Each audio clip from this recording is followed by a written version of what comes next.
Hello, I'm Isaac Hayes III, founder and CEO of Fanbase. And right now we're accepting investors in our $17 million round to revolutionize the future of social media. Today, for just $399, you can own 60 shares of stock in Fanbase at $665 a share. Go to startengine.com/fanbase and invest today. While the big platforms have grown too massive and disconnected from their users, Fanbase is building a platform where creators and users truly come first. We've already raised $4.8 million from everyday investors who believe in this vision, and now you can join them.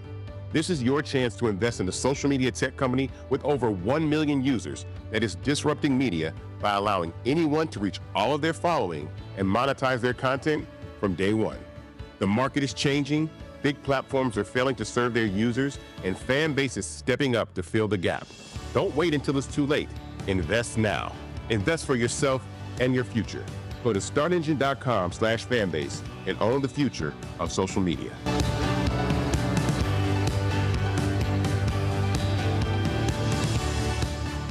Folks, Black Star Network is here. Hold no punches. I'm real revolutionary right now. Support this man, Black Media. He makes sure that our stories are told. Thank you for being the voice of Black America, Roland. Stay black. I love y'all. All momentum we have now, we have to keep this going. The video looks phenomenal. See, there's a difference between Black Star Network and Black-owned media and something like CNN. You can't be Black-owned media and be scared. It's time to be smart. Bring your eyeballs home. You dig?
Today is Wednesday, January 15, 2025, coming up on Roland Martin Unfiltered, streaming live on the Black Star Network.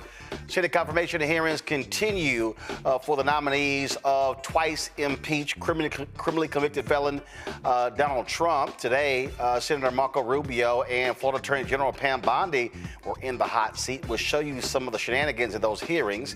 Congresswoman Ayanna Pressley will be joining us to make a final push for President Biden to grant clemencies before he leaves office in a few days. Also, the president of Bennett College is stepping down. FEMA's administrator was labeled a DEI hire by a member of Congress. Man, these people are pretty stupid. But a Colorado news anchor really showed how stupid that is. All that and more. It's time to bring the funk on Roland Martin Unfiltered. On the Black Star Network, let's go. He's got it. Whatever the miss, he's on it. Whatever it is, he's got the scoop, the fact, the find. And when it breaks, he's right on time and it's rolling. Best believe he's knowing. Putting it down from sports to news to politics. With entertainment just for kicks, he's rolling. It's on go, roll, y'all.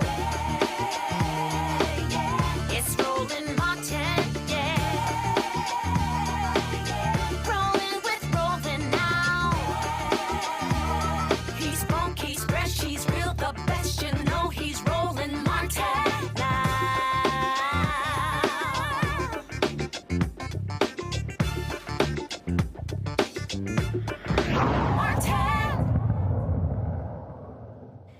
Well, another idiotic appointee of the twice impeached, criminally convicted felon-in-chief Donald Trump appeared before a Senate confirmation hearing today.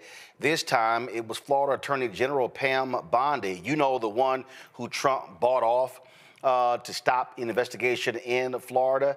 Oh, my goodness. She was asked about birthright citizenship, election denial. First, Senator Dick Durbin asked Bondi to weigh in on the call between Donald Trump and Georgia Secretary of State Brad Raffensperger after the 2020 election and Biden's victory. Listen to this idiot. Do you have any doubts that Joe Biden had the majority of votes, electoral votes, necessary to be elected president in 2020? You know, Senator, all I can tell you as a prosecutor is from my firsthand experience.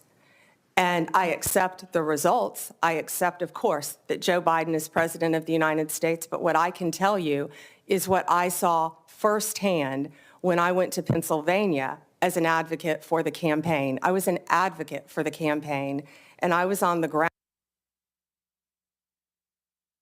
So the idiot can't even say he won. Now, keep in mind, Donald Trump lost all of those lawsuits.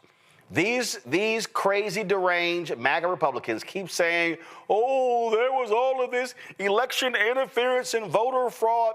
They won't even say it was a free and fair election, even though Republican secretaries of state said the same thing.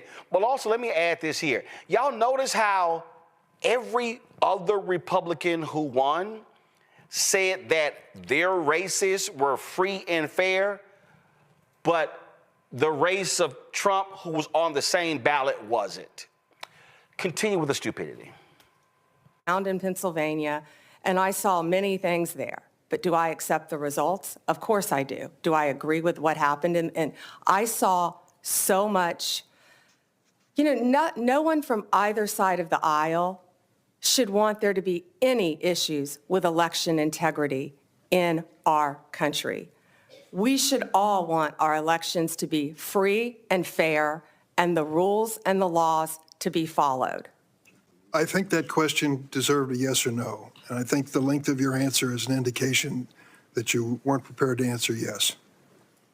Have you heard the recording of President Trump on January 2nd, 2021, when he urged the Secretary of State of Georgia to... Freeze there. I love this here. I saw so much that I can't name. Oh my God, I saw so many bad things, but I actually can't describe what I saw that was illegal. Yep, she's full of shit. Keep playing.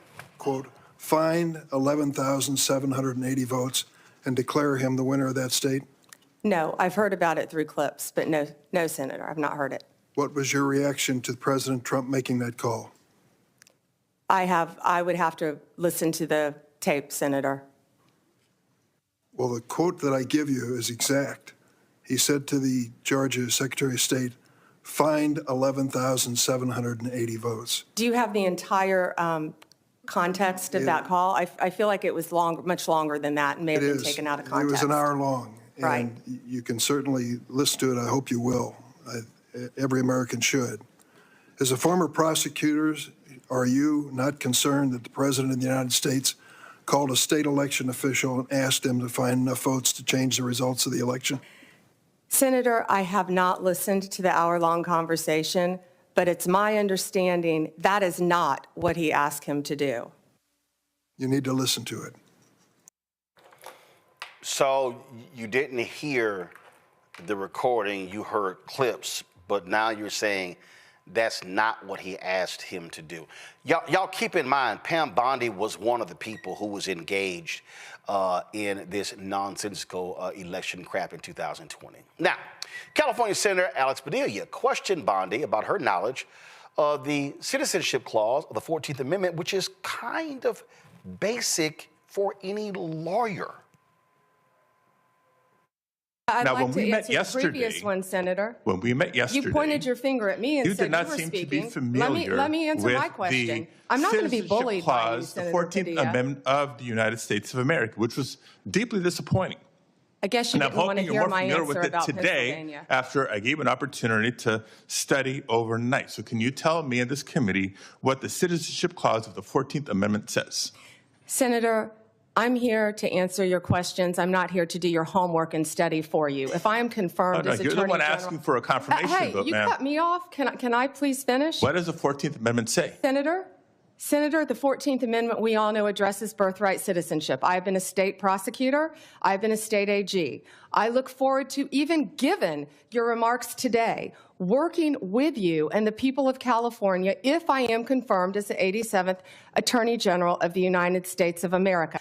I didn't take your homework assignment. I'm sorry. I was preparing for today. So on the 14th Amendment, now you've testified repeatedly to this committee that you will uphold the laws of this country and defend the Constitution of the United States. Do you believe birthright citizenship is the law of the land, and will you defend it regardless of a child born in the United States, regardless of their parents' immigration status? Senator, I will study birthright citizenship. I would love to meet with you regarding birthright citizenship. Can I answer the serve as the question? Attorney General of the United States, and you still need to study the 14th Amendment of the Constitution? That is not helping me have more confidence in your ability to do this job. Go to my iPad. This is the 14th Amendment. All persons born or naturalized in the United States and subject to the jurisdiction thereof are citizens of the United States and of the state wherein they reside. No state shall make or enforce any law which shall abridge the privileges of or immunities of citizens of the United States, nor shall any state deprive any person of life, liberty, or property without due process of law, nor deny to any person within its jurisdiction the equal protection of the laws. This is one of the Reconstruction Amendments, the 13th, 14th, 15th Amendment that was pushed through by radical Republicans. Those radical Republicans who were fervently against slavery, they didn't care that this was passed without bipartisanship. It was rammed through. The 14th Amendment was passed for people who look like me, to establish citizenship for black people. And this idiot can't even answer the question. It just goes to show you what we're dealing with here with the games. And I'm just warning y'all, we tried to tell you. We tried to tell you what was going to happen. We tried to tell you how ignorant these people are. We tried to tell you how nonsensical they are. Then you have, in the same hearing, You know, she did not want to deal with the reality of January 6th. January 6th. So, I mean, I'm going to pull this video up. Let me find it because it's pretty crazy where even Republican Tom Tillis kind of got a little ticked off regarding her answer as it related to January 6th because she waffled, if you will. She waffled, if you will, when it came to January 6th. All right, listen to this. Last thing before the second round, January 6th. A lot of people are going to say you're going to have a rubber stamp for letting people have pardons or recommending a pardon for people who did violence to law enforcement. I'm not going to ask you a hypothetical because I want you to be consistent in not answering them.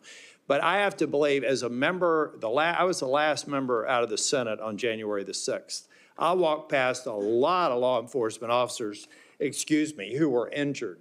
I find it hard to believe that the President of the United States or you would look at facts that were used to convict the violent people on January the 6th and say it was just an intemperate moment. I don't even expect you to respond to that, but I think it's an absurd and unfair hypothetical here, and you probably haven't heard the last of it. Thank you, Mr. Chair.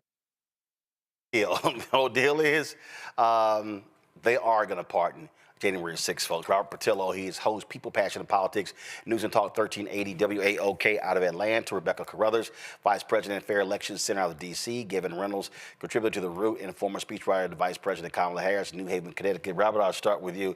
My God, how hard is it to just say what 14th Amendment is? But the reality is Pam Bondi and Donald Trump and these MAGA Republicans, they want to act like the 14th Amendment doesn't exist. And if they truly believe in it, guess what? Correct me if I'm wrong, was Barron Trump born when his mama was actually a citizen? Well, it goes deeper than that even, Roland. It's not that they simply want to ignore the 14th Amendment. They want to pervert the 14th Amendment. They want to change the amendment and all the efforts of the civil rights movement to be antithetical to their original intent. Anton Scalia always talked about the original intent of the framers of the Constitution when it came to interpreting judicial precedents. What we know for a fact is that the 14th Amendment was meant to expand and protect the rights and interests of African Americans. Right now, the extreme MAGA movement is using that to go after affirmative action, to go after diversity, equity, and inclusion. They use the 14th Amendment to protect Trump from felony disenfranchisement laws, but also to prosecute Black and brown people who are the victims of those laws. So what we have to do is stop fighting the last fight and fight on the battlefield that they are on currently. It's no longer a question of exposing hypocrisy. It's no longer a question of catching them in lies. It's what are we going to do legislatively to protect the civil rights that we have fought for the last 150 years? What are we going to do to change the legal landscape to ensure that we are not going back on Brown versus the Board of Education? We are not going back on everything that Hamilton E. Holmes and Thurgood Marshall were able to fight for our people, and that we're not going to repeal many of the acts that were put in place as the sole form of quote-unquote reparations that we received at the end of slavery, that being the 13th, 14th, and 15th Amendment, and now seeing those being used to enforce a white supremacist agenda, which is meant to degrade the rights of African Americans.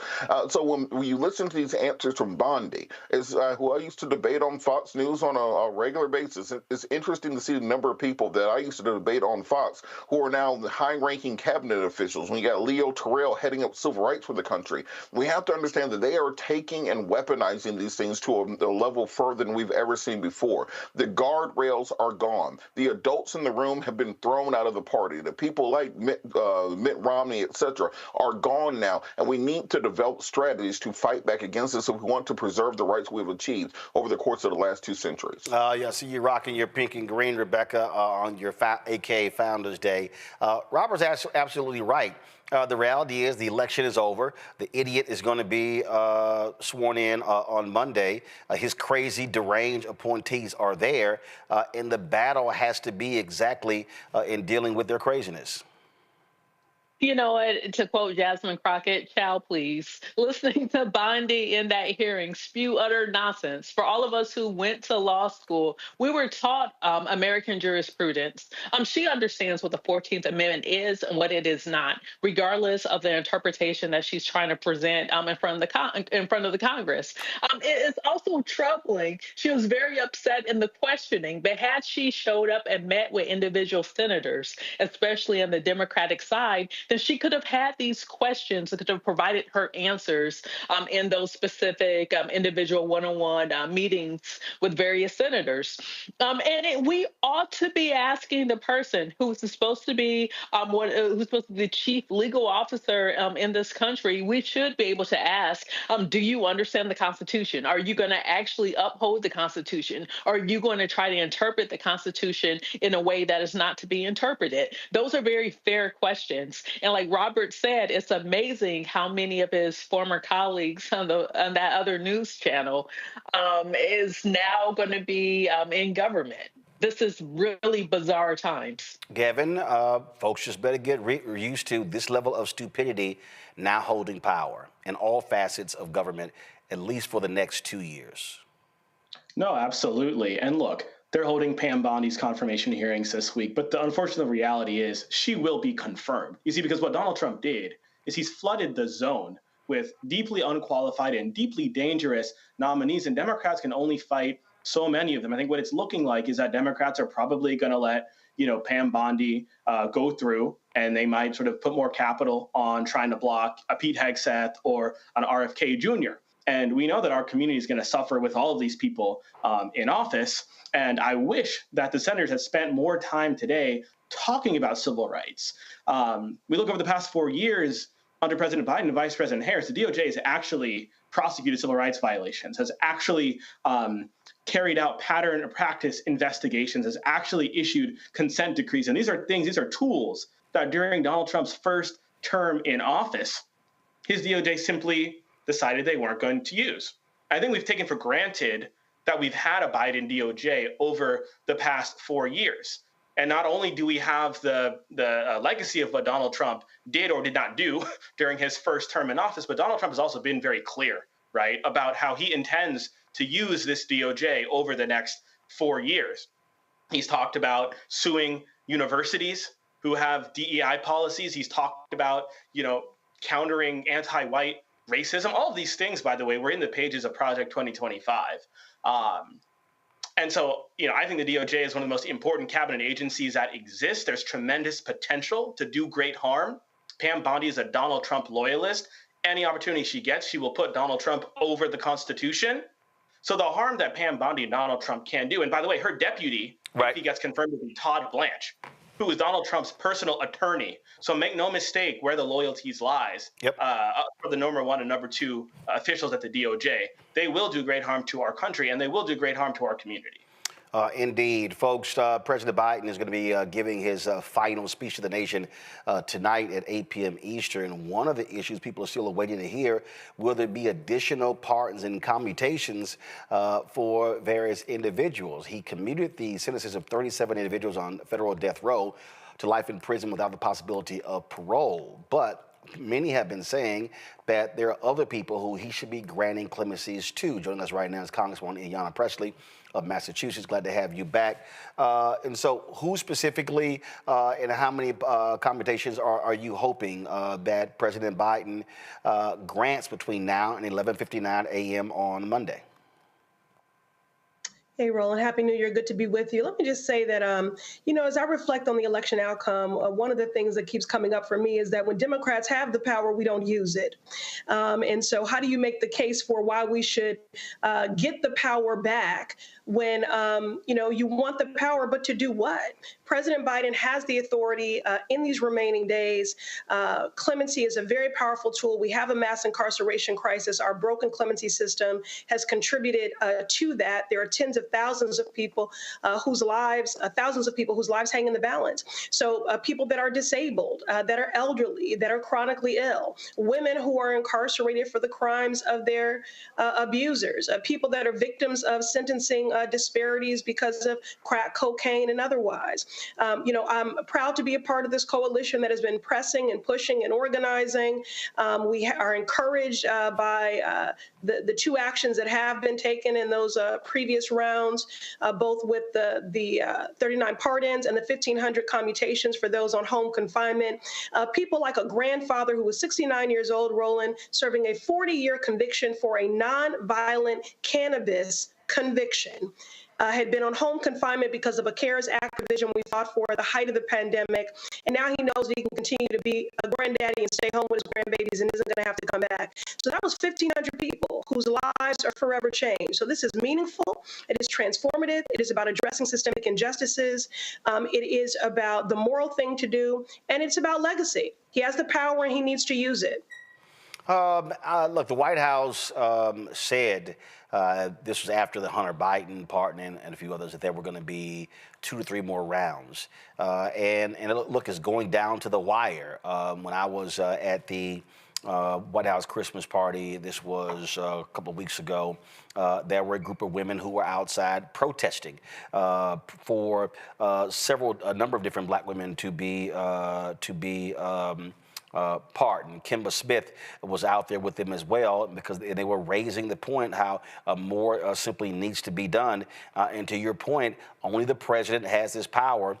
And come 12:01 p.m. on Monday, the twice impeached criminally convicted felon in chief will be sworn in, and the opportunity will be gone. That's right. He has the power. He needs to use it. It's the right thing to do. And really, it is a matter of legacy. I mean, again, we're encouraged by actions that have been taken to date. But we're pressing for him to continue to do more. And let me just share, my father is someone who was incarcerated because his substance use disorder was criminalized. It's very destabilizing, devastating for our household. And when he came out, he became a college professor, a dean of a college, and a successfully published author, and walked me down the aisle 10 years ago to the love of my life. We have 800 incarcerated individuals that are fighting wildfires, getting paid $5 a day, and at night returning to a work camp instead of being reunited with their families. This is about second chances. This is about affording people an opportunity to make a positive contribution. And it's about reuniting people with their families. President Biden, you and you alone have the authority. When we have the power, we have to use it. Use that authority in these final days and hours. Pardons, commutations, clemency. It is a very powerful, life-changing tool.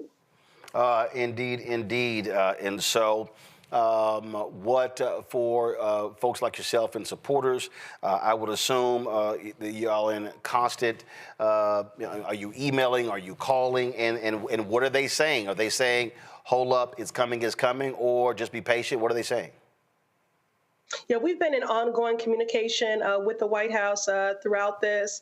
Of course, my work in this space certainly predates the Hunter Biden pardon. So we've been in this space of working to reform our clemency system for a long time.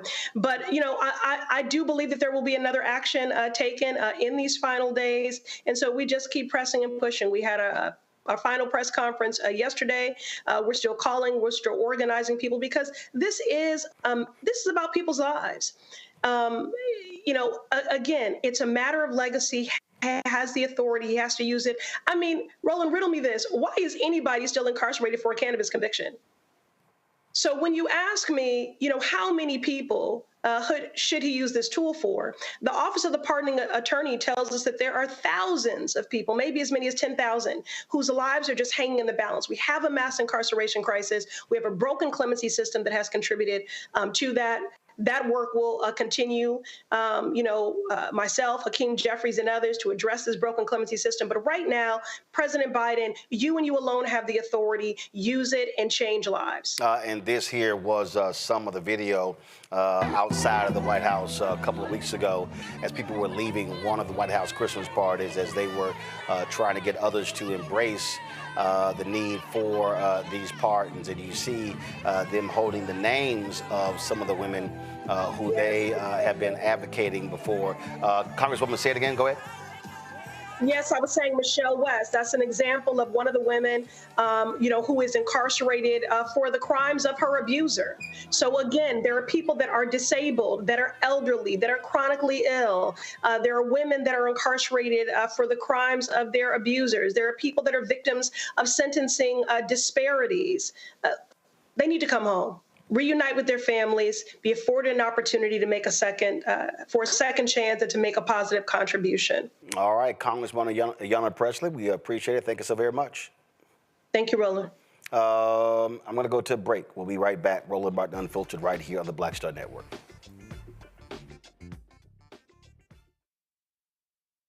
Hello, I'm Isaac Hayes III, founder and CEO of Fanbase. And right now, we're accepting investors in our $17 million round to revolutionize the future of social media. Today, for just $399, you can own 60 shares of stock in Fanbase at $665 a share. Go to startengine.com/fanbase and invest today. While the big platforms have grown too massive and disconnected from their users, Fanbase is building a platform where creators and users truly come first. We've already raised $4.8 million from everyday investors who believe in this vision, and now you can join them. This is your chance to invest in a social media tech company with over 1 million users that is disrupting media by allowing anyone to reach all of their following and monetize their content from day one. The market is changing, big platforms are failing to serve their users, and Fanbase is stepping up to fill the gap. Don't wait until it's too late. Invest now. Invest for yourself and your future. Go to startengine.com/fanbase and own the future of social media.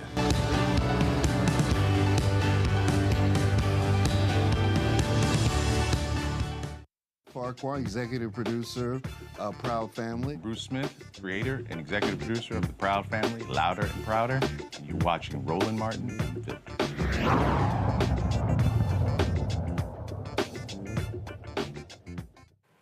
Folks, the death toll in California's historic wildfires is now at 25, with officials anticipating the death toll will climb higher as dozens remain unaccounted for. Winds continue to make it difficult for thousands of firefighters to battle the wildfires across 45 square miles of densely populated Los Angeles County. About 92,000 people remain under mandatory evacuation orders. Another 89,000 are under evacuation warnings. More than 80,000 customers in the southern part of the state are without power as Southern California Edison starts shutting off power. The devastation to homeowners and business owners that they are seeing after their possessions are in ruins and ashes. Now, what was interesting is that you continue to see the attacks against Los Angeles Mayor Karen Bass. In fact, what's crazy here is the Los Angeles Times, check this out. Now keep in mind, the owner of the Los Angeles Times is a MAGA billionaire. He's been kissing more Trump ass than anything. Go to my iPad. So they put this story out that said, as the Palisades fire exploded in Los Angeles, Mayor Karen Bass was at an embassy cocktail party in Ghana. Now, this goes with a story. And the headline was, Mayor Karen Bass was at an embassy cocktail party in Ghana as Palisades fire exploded.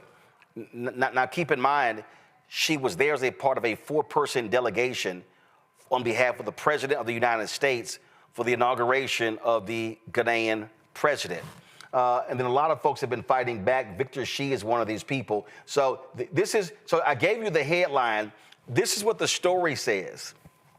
Seidel said the delegation left the ambassador's house between 8 p.m. and 8:30 local time, departing straight to the tarmac of a military base where the mayor, quote, was on her way back to Los Angeles on a military flight by 9 p.m.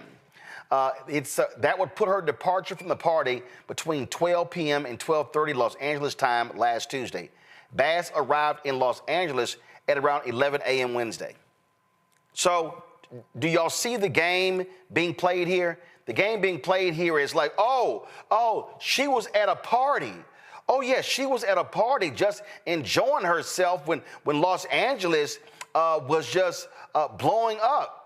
So we're just going to just totally ignore why she was there. We're going to ignore that while she was there, she was in communication with her staff. So we're just going to act like none of that stuff actually exists. I mean, and so you have the constant attacks against her, the constant attacks against California Governor Gavin Newsom, and it's going on and on and on. And so it's just amazing to listen to these people, listen to how they attack folks, how they will just make stuff up, and as if somehow Karen Bass could have went, okay, blow the fires out. I mean, but you see what happened. She was there as an official delegation for the United States. I was peeping this. I'm trying to find the piece that I want, Bill Burr, the comedian, he was on Jimmy Kimmel, and it was really interesting listening to him on Jimmy Kimmel talking about the fires there and how people are responding to it. So check this out.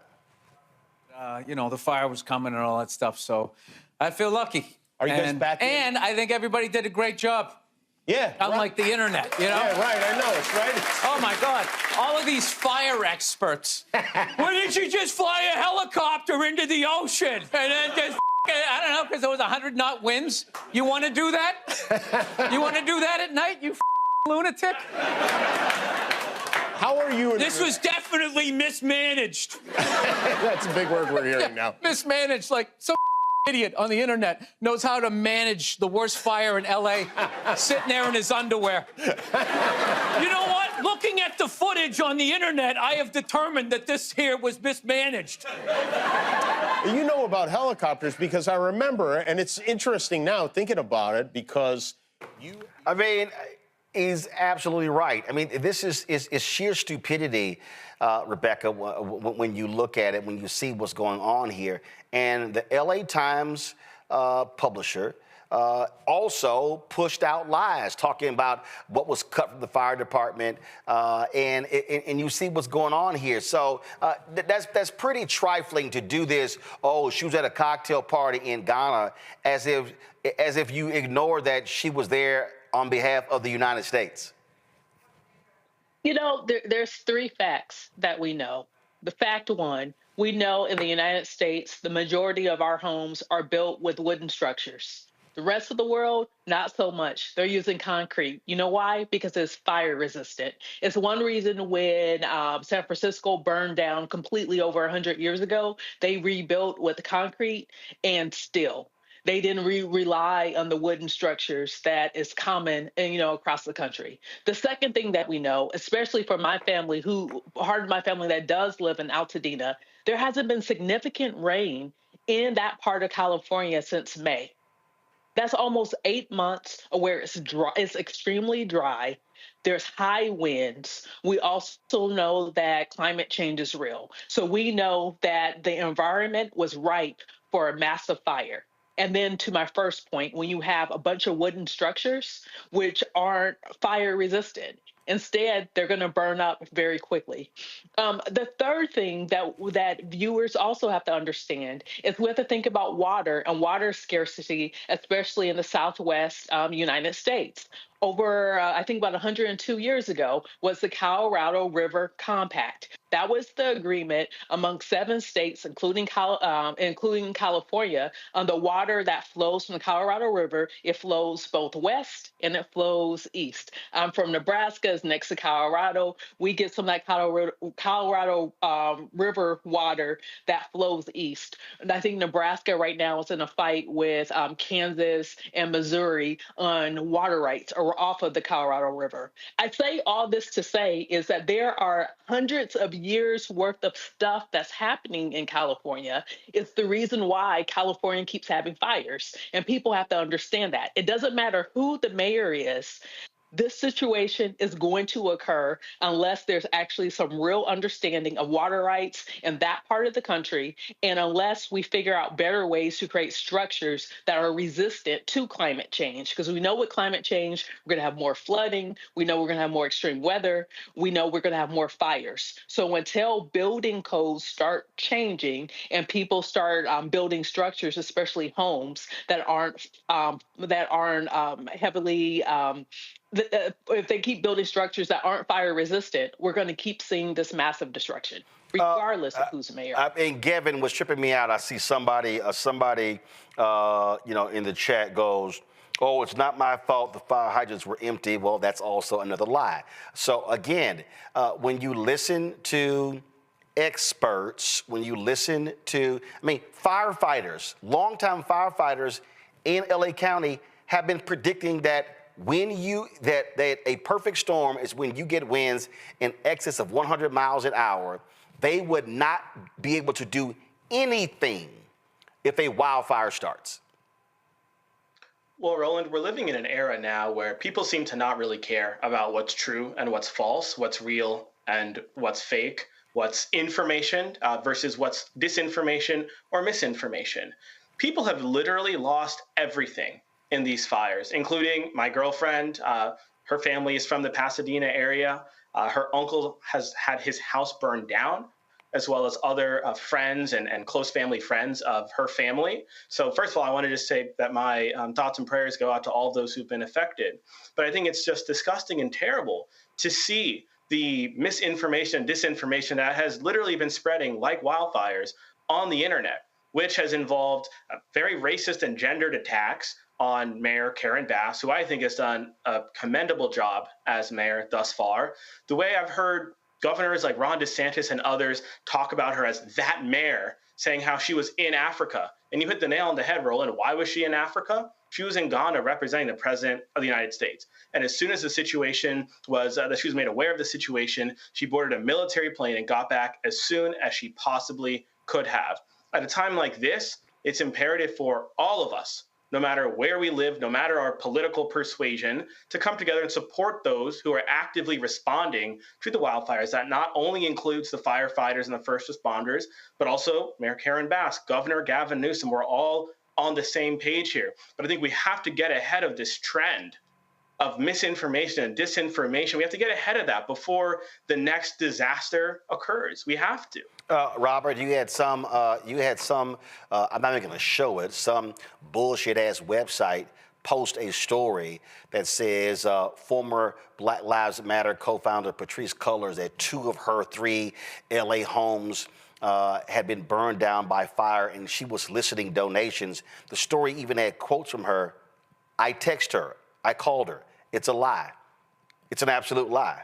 It was completely made up. I mean, homes didn't burn, and the quotes were totally made up, and there's no solicitation. This is what you're seeing.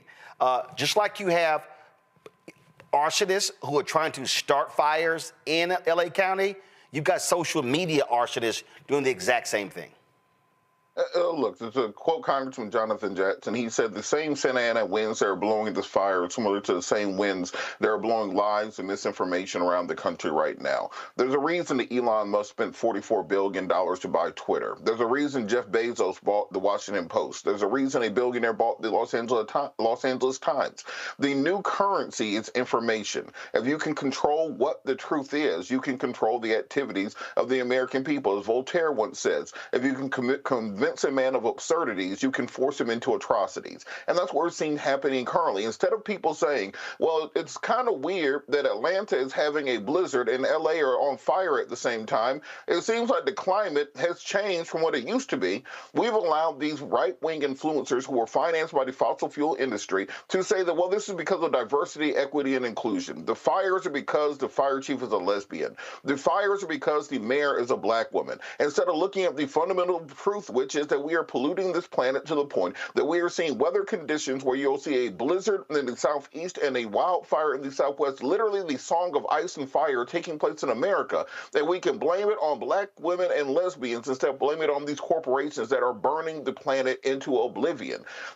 We have to look at these things and understand that we have to control the information space. That's why shows like this are important. This is why platforms like Fanbase are important, because the control of information is where the millionaire and billionaire class are working going forward. So a bit of myth busting with regards to the fires. 1, no, the hydrants weren't empty.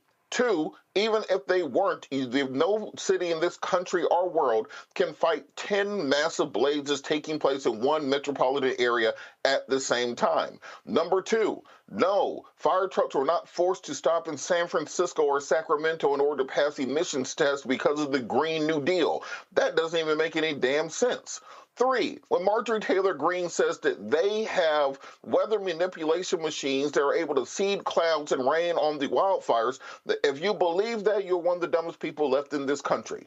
4, no, you cannot just take seawater from the ocean and dump it on the fire. Why? Because seawater has salt in it and cities are made of metal. So you'll dump water onto those cities and rust out every pipe, every hydrant, every piece of infrastructure, every piece of electrical infrastructure. You would essentially be salting the earth so that even agriculture can't grow back again. That's what happens when you drop seawater onto a city.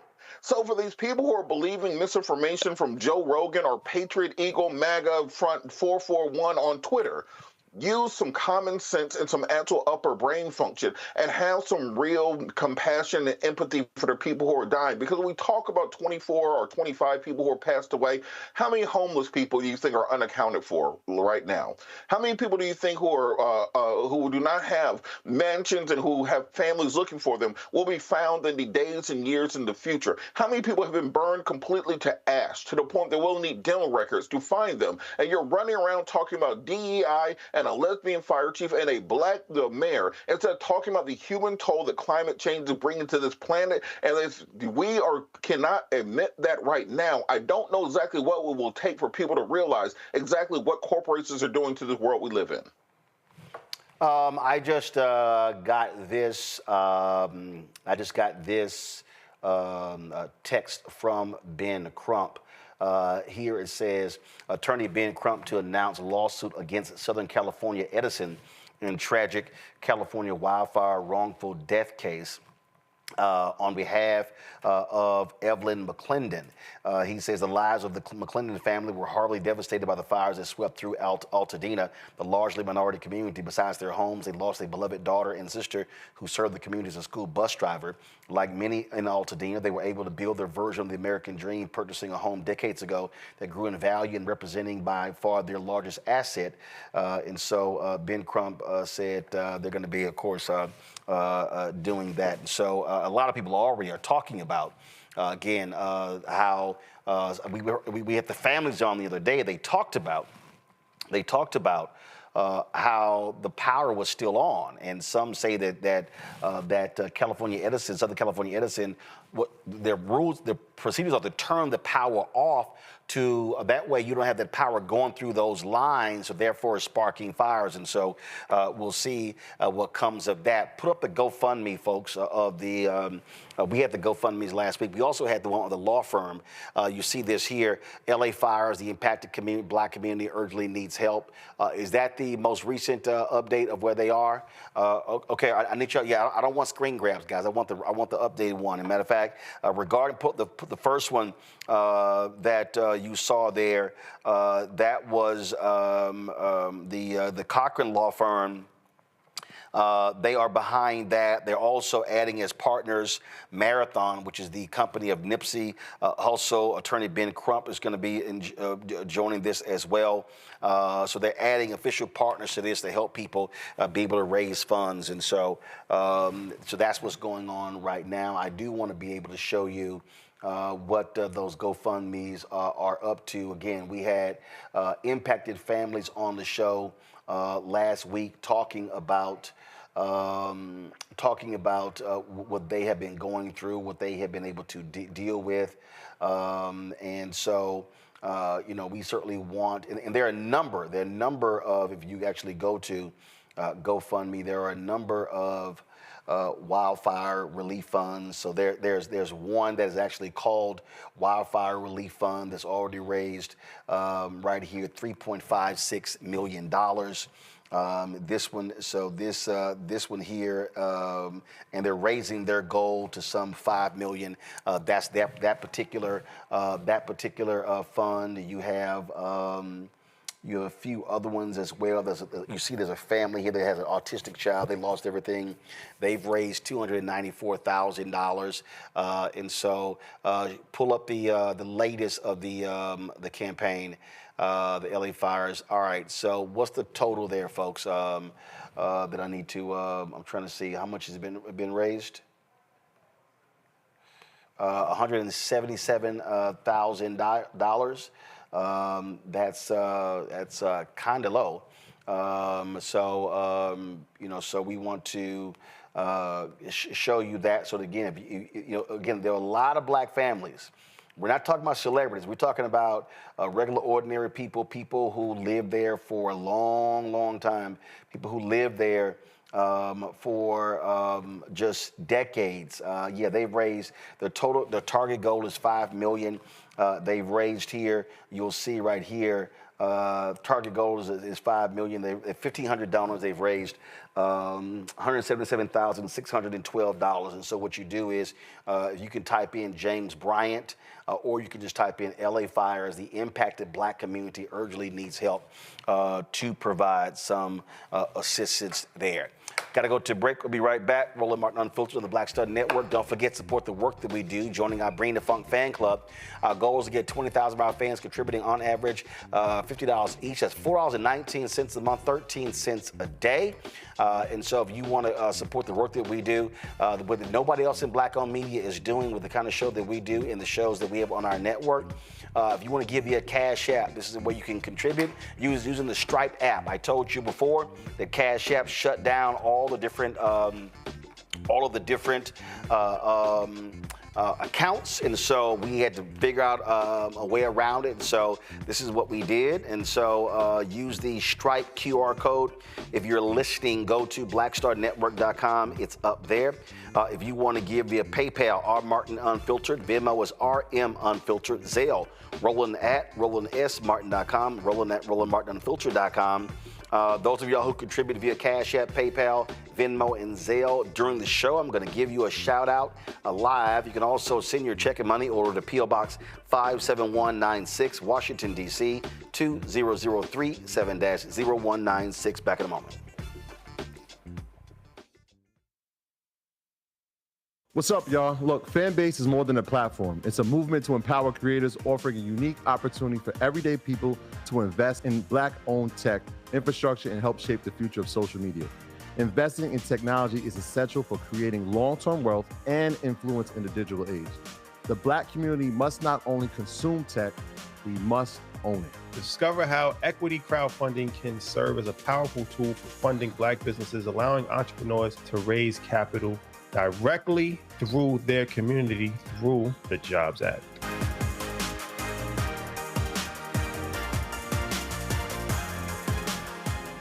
Now streaming on the Black Star Network.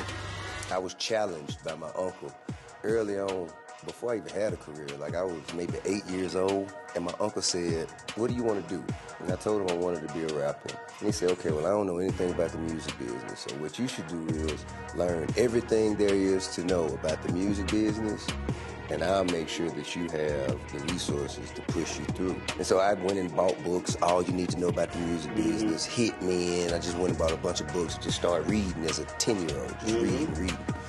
And so I learned, all things licensing, mechanical rights. I learned about publishing, learned about how composition is broke up into two pieces, the writer's portion and the producer's portion. But by the time I actually learned, I came back and I was ready to okay, I got it.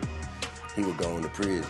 So I had all this information. All this knowledge. All this knowledge. You like, well, what am I going to do with it now?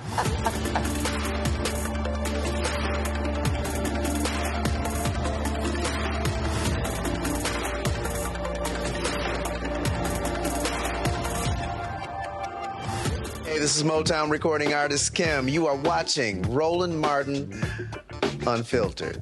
That boy, he always unfiltered, though. I ain't never known him to be filtered. Is there another way to experience Roland Martin than to be unfiltered? Of course he's unfiltered. Would you expect anything less? Watch what happens next.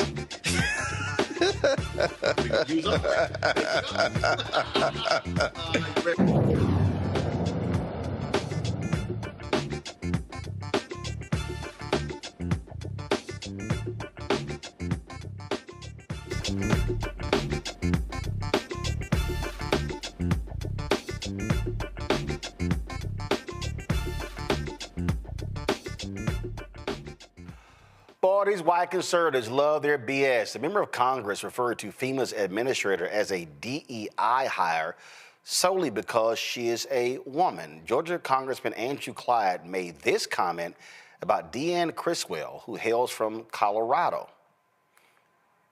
All right, well, y'all got it. We should have it. Where is it? All right, y'all. Well, in response to Clyde's remarks, Kyle Clark, a news anchor from Colorado, a local TV station, he laid out, from his perspective, the true meaning of the term DEI hire. A Republican congressman calling FEMA Administrator Deanne Criswell a DEI hire isn't subtle or clever or accurate. It's sexist, and it's deeply, deeply dumb. Criswell, longtime Coloradan, has a ton of experience in emergency management in the public and private sector, decades of service in the Colorado Air National Guard, and she has the public administration degree and the work to clearly qualify her for the role. That's why Republicans and Democrats unanimously confirmed her to lead FEMA. But sexist and racist trolling now passes for political thought these days. You'll hear the slur DEI hire being thrown at anyone under scrutiny who is not a straight white man. Again, it's not subtle, it's not clever, it's not accurate.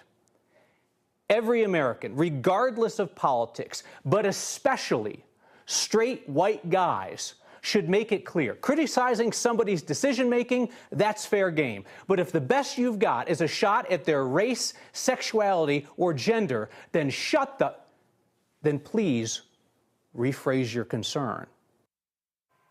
You know what? I think we're going to run that back. A Republican congressman calling FEMA Administrator Deanne Criswell a DEI hire isn't subtle or clever or accurate. It's sexist, and it's deeply, deeply dumb. Criswell, longtime Coloradan, has a ton of experience in emergency management in the public and private sector, decades of service in the Colorado Air National Guard, and she has the public administration degree and the work to clearly qualify her for the role. That's why Republicans and Democrats unanimously confirmed her to lead FEMA. But sexist and racist trolling now passes for political thought these days. You'll hear the slur DEI hire being thrown at anyone under scrutiny who is not a straight white man. Again, it's not subtle, it's not clever, it's not accurate. Every American, regardless of politics, but especially straight white guys, should make it clear. Criticizing somebody's decision-making, that's fair game. But if the best you've got is a shot at their race, sexuality, or gender, then please rephrase your concern. Boom. Gavin, the reality is more straight white men should, or hell, more white men, period, should be doing this. And guess what? So should more white women. they should also be saying the same thing because they were talking about a white woman. But the reality is, too many white folks in this country want to remain silent. And when it comes to fighting things like these slurs, DEI hire, who typically are the folks who are fighting that? Black people. And you know what? I'll just say it. A bunch of Latinos are silent. A bunch of Asian folks are silent. And so guess what? They're also talking about y'all. Kevin? Yes, Roland. We know white women as well have been the biggest beneficiaries of affirmative action, but to your point, have remained largely silent in pushing back against the attacks on affirmative action, which is now illegal in college admissions processes, thanks to the Supreme Court. Well, let's talk about Andrew Clyde for a second, who was the congressman who called Deanne Criswell a DEI hire. He's an ineffective legislator. He voted against the Emmett Till Anti-Lynching Act. It still passed. He voted against the largest expansion of veterans' health care benefits, still passed. He tried to get the AR-15 designated as a national gun of the U.S. He failed at that too. And of course, he failed to put forth a coherent argument as to why Deanne Criswell is a DEI hire. As the news host there pointed out, she's a military veteran. She served as the commissioner of the New York City Emergency Management. And of course, she was unanimously confirmed by the Senate. That includes every single Republican senator. So I want to turn this back around on Republicans. They want to say that DEI means didn't earn it. Well, I want to know how Pete Hegseth, a news host, a Fox News cable news host with no management experience and who's been accused of some deeply disturbing criminal behavior, earned the right to serve as Secretary of Defense to head up the largest fighting force in the world. I want to know how RFK Jr., who has no healthcare background whatsoever and is advocating for policies that will lead to Americans literally dying, earned the right to serve as the Secretary of Health and Human Services. Well, you nailed it. And again, if you want to understand in terms of how these people are operating, it was on one of these nonsensical right-wing networks. This is what Andrew Clyde had to say. Listen. And often in these situations, it's very strategic. It's not necessarily about always putting more people on that. We have to make sure that it's safe. And, you can only add so much aircraft in the airspace. Congressman, as I said in my preamble, government isn't supposed to be welfare for the stupid. Why should the people of Georgia in your district and 48 other states be forced to pay when Democrat policies predictably fail, as they have in California? Well, great to be with you, Chris. And by the way, fantastic monologue. I tell you, what that DEI hire said was just incredibly stupid. You just can't do that. When the federal government offers you resources like that, helicopters and Marines on the ground, then you would take that. That just shows an incredible lack of leadership, the inability. But this is simply what they do. Robert? I think it's important for us to take a stock of what's happened over the last couple of years of American media and politics. We often find ourselves in this position of arguing what is right, but not realizing that we are arguing in an alternate universe from the one in which these people exist. And I want to put yourself in the mindset of one of these extreme right-wing MAGAs. If the only news you consume is right-wing news, if the only social media you see is right-wing social media, if the only people you hang out with are right-wing people, then us fact-checking and pointing out their hypocrisy does not matter. We have to get into this place of fighting fire with fire. When Donald Trump lost the 2020 election, he announced his re-election that night and started running that night. When he started filing these lawsuits, knowing good and damn well he lost the election, he never varied from that point. He never backed down. And he went through and created a coalition around the country that was between tech billionaires, far right-wing racists, and foreign superpowers in order to suppress 6 million votes in order for him to win this election. For Democrats, we can either spend the next 4 years talking about all the times that these far-right extreme MAGAs are lying, wrong, or we can put together the groundwork that's needed to win. If Democrats had listened to black voters in 2020 when we said we needed the John Lewis Voting Rights Act and we needed to really put teeth in here to stop them from stealing elections, we would have won in 2024. 26 states passed voter suppression laws, including Senate Bill 202 right here in Georgia, to make it harder for people to vote. As a result, we saw 6 million fewer Democrats voting in the 2024 election versus 2020. If Kamala Harris had gotten those same votes that Joe Biden did, she would have beat Donald Trump by 4 million votes yet and still, when we talk about this MAGA mandate. So when these people are out here yapping their gums about DEI hires and black folks and didn't earn it, etc., we can either argue back and forth till we're blue in the face, which leads us to a standstill, or we can just say, yeah, got you, and then get in there and organize, and get in there and start the fights, get in there on the state and local level, and start organizing these people to move together and start planning for 2022. The people running for the Democratic nomination in 2024 or 2028, you're already behind the 8 ball. People planning on announcing for Congress in 2026, you're behind the 8 ball. The fight started on November the 5th. Either we can get into that fight, or we can continue to be left behind, running behind people who clearly don't got no damn sense, or we can listen to Marjorie Taylor Greene and her Jewish space lasers or the cloud seeding to put out the fires. You're not going to logic with these people. You're not going to shame these people. You're dealing with a generation without shame, and we have to fight the fight that's needed to win. See, the thing that people also don't seem to understand, and this is where, now, black women get this, Rebecca, and I think Latinas get this, but the problem still is these white women. And what they don't understand is what the right has done. They are on this whole thing, masculinity.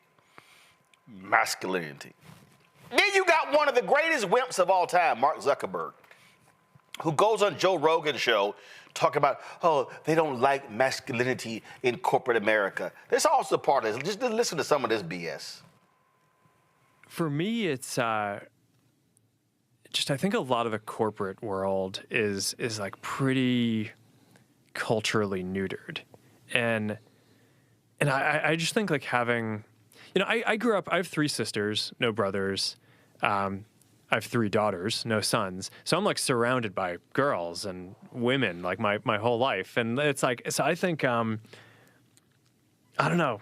There's just something, the kind of masculine energy I think is good. And obviously, society has plenty of that, but I think corporate culture was really like trying to get away from it. And I do think that there's just something, it's like, I don't know, all these forms of energy are good. And I think having a culture that like celebrates the aggression a bit more has its own merits that are really positive. And for me to stand in the middle. That has been a kind of a positive experience for me. Just like having a thing that I can just like do with my guy friends and like, and it's just like, we're just like beat each other a bit. I don't know, it's good. It is good. Yeah, I agree. I don't know. It's good. It just, I could see your point though about corporate culture. When do you think that happened? Was that a slow shift? Because I think it used to be very masculine.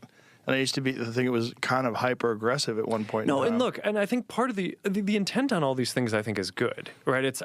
I do think that if you're a woman going into a company, it probably feels like it's too masculine. It's like there isn't enough of the kind of the energy that you may naturally have, and it probably feels like there are all these things that are set up that are biased against you, and that's not good either, because you want women to be able to succeed and like have companies that can unlock all the value from having great people, no matter what their background or gender, So, but I think these things can always go a little far, and I think it's one thing to say we want to be kind of like welcoming and make a good environment for everyone, and I think it's another to basically say that masculinity is bad, and I just think we kind of swung culturally to that part of the kind of the spectrum where.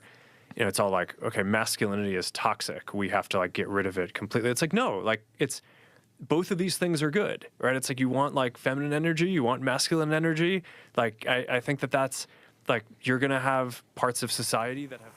So I'm sorry. See, I had to stand up on that bullshit. Okay, so Rebecca, here's what Mark Zuckerberg is really saying. We need to go back to a world where men were crude, rude assholes in the workplace. We need to go back to a workplace where men could say nasty, despicable things, and they could do it because wasn't no women around. And really what this fool is saying is, oh yeah, let's go ahead and do this. Because see, those also were times when wasn't no black people around. See, what people need to understand is when you hear the phrase, make America great again, let's go back to a period when all y'all women were not in the workplace, y'all were at the house, laying on your backs, making babies, cooking the damn food, in the kitchen, and we men could be in the workplace and we could say the kind of stuff we want to and pull the kind of pranks, but damn, y'all showed up and messed every damn thing up. In fact, there was a story I saw yesterday. I wish I should have saved the story. I think it was in the Financial Times, where this banker said, now we can go back to the times where we can say pussy and not get canceled at work. That's what we're dealing with here. So no, but people need to understand, people really need to understand what's going on here. When you got the Republicans, okay, trying to defend Andrew Tate, okay, as some arbiter of greatness, that's what you're dealing with. You got Alina, whatever her name is, Hobbit, whatever her name is, talking him up. And so Tucker Carlson has been embracing this stuff. Josh Hawley of Missouri, all these Republicans. And so what we are dealing with and what Robert is talking about, people need to understand. What these people are focusing on, Charlie Kirks of the world, recruiting all these frat boys, these white men are mad that they no longer get to be the nasty, despicable assholes they were in the workplace. You know, according to that movie, didn't Zuckerberg steal Facebook? Like listening to him spout utter nonsense and acting like, oh, because he leads Facebook, he leads Meta, that for some reason we ought to listen to him pontificate on American society and American culture. When here's the reality, and this is piggybacking off of what Robert was talking about. We know in the 40s and 50s, the United States government actually pushed propaganda on describing what American culture is. This is where we saw the rise of television shows like Leave It to Beaver, and we saw these things that if you watch Mad Men, it really showed, hey, this is what even the state of advertising was during that time.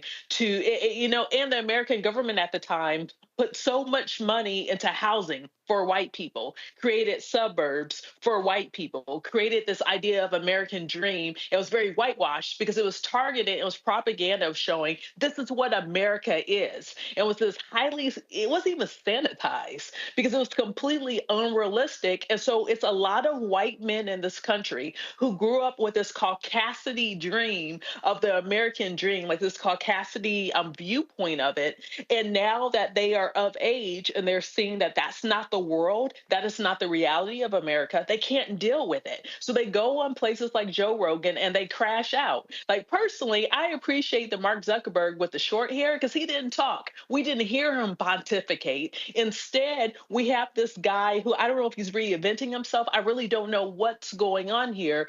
But you know what? If Joe Rogan could have a podcast and he could spot nonsense, you know what? This year, Roland, I'm going to start a podcast. Well, first of all, Rebecca, you want to start a podcast? I got a whole damn network. So all you got to do is call a brother. So that ain't hard. But here's the thing. And see, I really need people to understand what's at play here, Gavin, because I don't think folk really get it, okay? What you have going on, and the attacks on affirmative action, all the stuff about CRT, all this sort of stuff. I'm telling you, I wrote my book for a reason. When I said white fear, how the browning of America is making white folks lose their minds. Then you also throw in gender. What these people, what Trump represents, and this is where we got to understand why Donald Trump appeals to certain black men. See, we can't act like that don't exist. What we are dealing with are individuals who are so caught up in, we need to return to manliness. Manliness. Men have gone soft. We have feminized the country. And we got to recognize that's what the right is doing. So when you have white women who vote like white men, and now you got these increasingly angry young white men who are mad because, damn, can't return to the good old days, and we can walk around and slap women on the ass in the workplace, and can we return to the days of just snapping their bras and groping them? That's really what these fools are talking about, okay? And let me just go ahead and say it, I just got to go ahead and say it, you know, if y'all want to, that clip I played of Mark Zuckerberg, that's what we call 100% bitch assness. 100% bitch assness. That's you, Mark Zuckerberg. Because, oh my God, I grew up with 2 sisters, I don't have any brothers, and I have daughters, and I don't have any sons, and I grew up around women. Hey, dumbass. It was me and my brother and 3 sisters. I got 9 nieces and 4 nephews. I raised 6 nieces, me and my wife, at one time. And guess what? I'm not sitting here like, oh my God, I mean, what can I call some men? What happened? No, Mark Zuckerberg, you're 100% bitch assness. That's your problem. And this whole deal of, oh my God, can we just inject some manliness into this? Please. Your issue with terms of your masculinity, that's your testosterone problem. And that's how dumb this is, Gavin. It's dumb. But people need to understand that this is a political reality that we are dealing with. I think you're 100% right, Roland. You're right that this is the situation that we're dealing with, and you're right that there are pretty grave political consequences as a result of it. I think a big part of this past election was the fact that the Democratic Party, our nominee, Vice President Harris, sort of the whole Democratic Party platform really failed, I think, to resonate with, to your point, a number of working class, non-college educated, Hispanic men primarily, but we know there were some black men, no black women, but some black men who felt some sort of affinity to perhaps not what Donald Trump was saying, but perhaps how he was saying. I think it was a huge mistake that the Harris campaign did not try to penetrate more spaces with some of these young male. But Gavin, that ain't the problem, bruh. She's a woman. She's a black woman. She could have penetrated those spaces. It would not have mattered. What the Trump campaign did was, the reason the Trump campaign was so aggressive at targeting men, because they actually believed they were going to lose more women. And so they had this target, hey, we got to increase the male support by at least 3%. And so the whole deal with Charlie Kirk and the right hitting the fraternities on the campuses and all this sort of stuff. But guess what happened? She didn't lose because they increased men. She lost because white women stuck with him. They voted for misogyny. And to Robert's point earlier, Biden voters set their ass on the couch, including a lot of black people. So that could have been overcome, but we have to understand what is at play here. The idea of make America great again, what the right is angry about. And this is what people have to accept. The 64 Civil Rights Act, the 65 Voting Rights Act, the 68 Fair Housing Act, those 3 civil rights bills provided not just civil rights for black people, but what it did was it created civil rights for everybody else. And so Title IX was a direct result of the 1964 Civil Rights Act. And so these white men have been pissed off since 1972 because shit, these damn women, our wives, our daughters, our aunts, and our female cousins are now in the workplace. Why were these white men so pissed off with Kamala Harris? Because who's the most educated group of people in America right now? Folk who are like Rebecca, black women. So we got to understand, you can try, well, let me go in there, but let me just be real. I'm just going to put it out there. For Democrats to have a shot in 2028, based upon present conditions, they can't nominate a woman. See, we just got to go ahead and deal with the reality. This country is sexist as hell. And we saw it in this election. That's true. I firmly believe, I think the Democrats, and this is not an overnight sort of solution, but I do think that the Democrats need to focus on putting forth positive messages of what masculinity means. I do think there are a lot of young men out there who over time have gotten very disenchanted with some of what they're hearing from the Democratic Party. I think that means the Dems have an opportunity then to say, don't listen to what Charlie Kirk, don't listen to what Joe Rogan, and Joe Rogan's not even a good example because he was a Bernie bro, right? So don't listen to what these men on the right, and Joe Rogan, are telling you. What they're telling you is not true. They're taking advantage of you because of this anger and this pain that you're feeling, but there's another way. It can't happen overnight, Roland, you're right, but I do think that if the Democrats think very critically and are intentional about penetrating some of those spaces, about connecting with some of those young men who stayed on the couch, I do think we can reclaim some of those voters. Here's what jumps out, Robert, again, that Democrats have to understand when we start talking about whiteness in culture. There is a strong belief, and the reason Kyle was very specific when he said, when they say DEI hire, these are straight white men. Because what you have is, you have an increasing number of straight men, not just white, who believe the Democratic Party is too gay.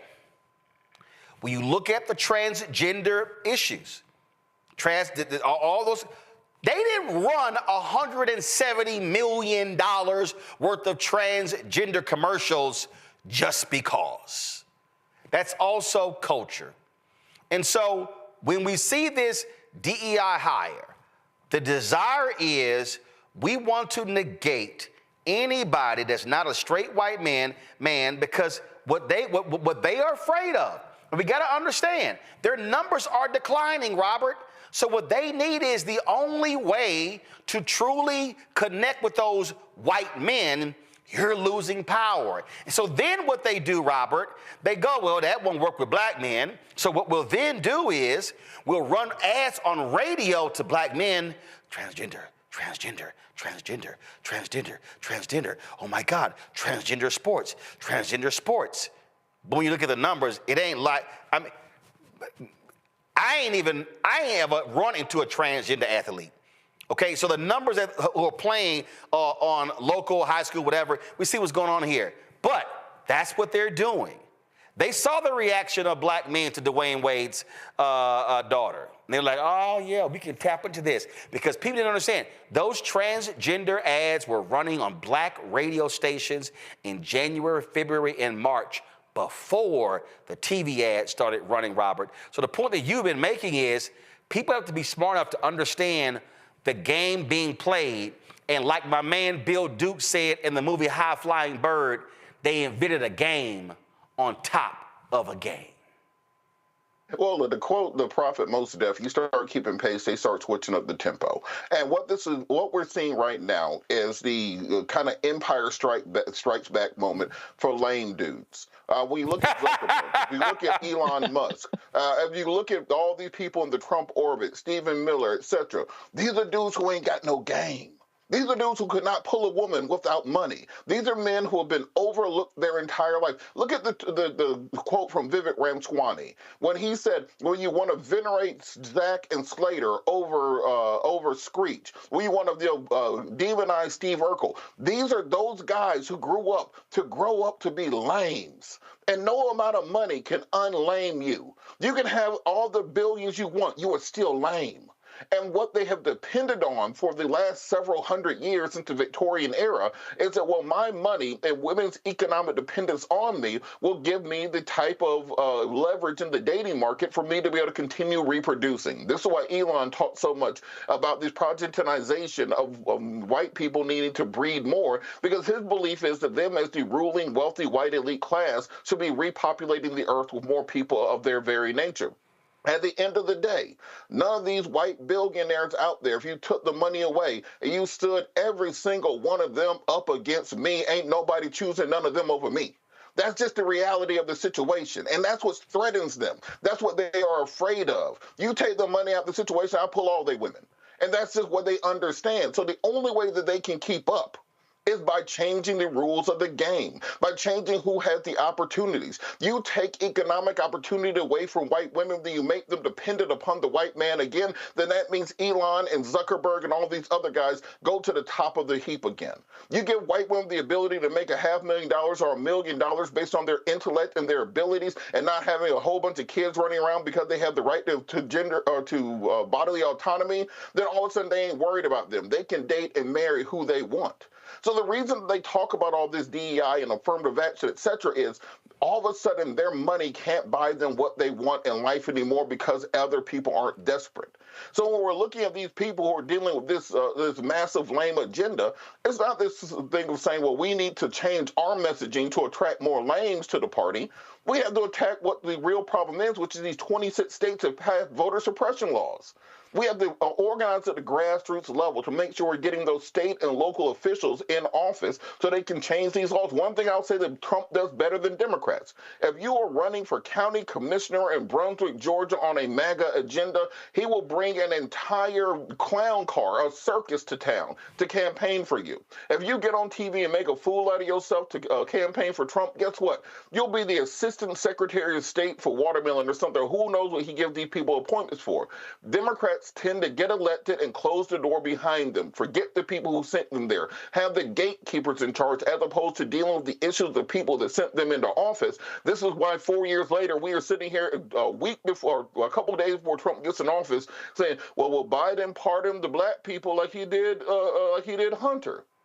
We have to start exercising that political power, because at the end of the day, I refuse to allow these lames to run the country. We got to turn the country back over to real men who know how to talk, know how to walk, and know how to lead, not these sniveling dweebs like Charlie Kirk and Ben Shapiro and all these other lames who could never pull a girl out of a wallet in their lives. So unless we are willing to cede this country over to the lame agenda, we're going to stand up and organize and fight against it. And the reality is here, real men, real heterosexual men, ain't nobody scared of a woman. Ain't nobody scared of having a woman in the workplace. Ain't nobody scared to working with a woman.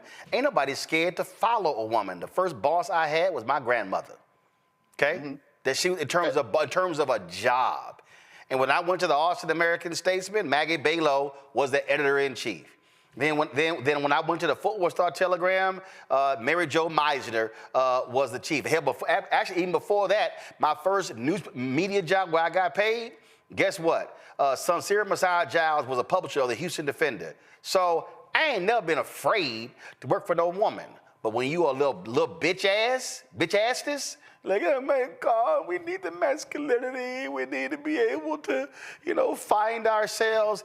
That's just some BS. That's all it is.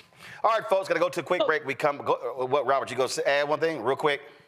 Rebecca had something. Roland. Who was? Go ahead. What was I going to say really quickly is it's not even just real heterosexual men.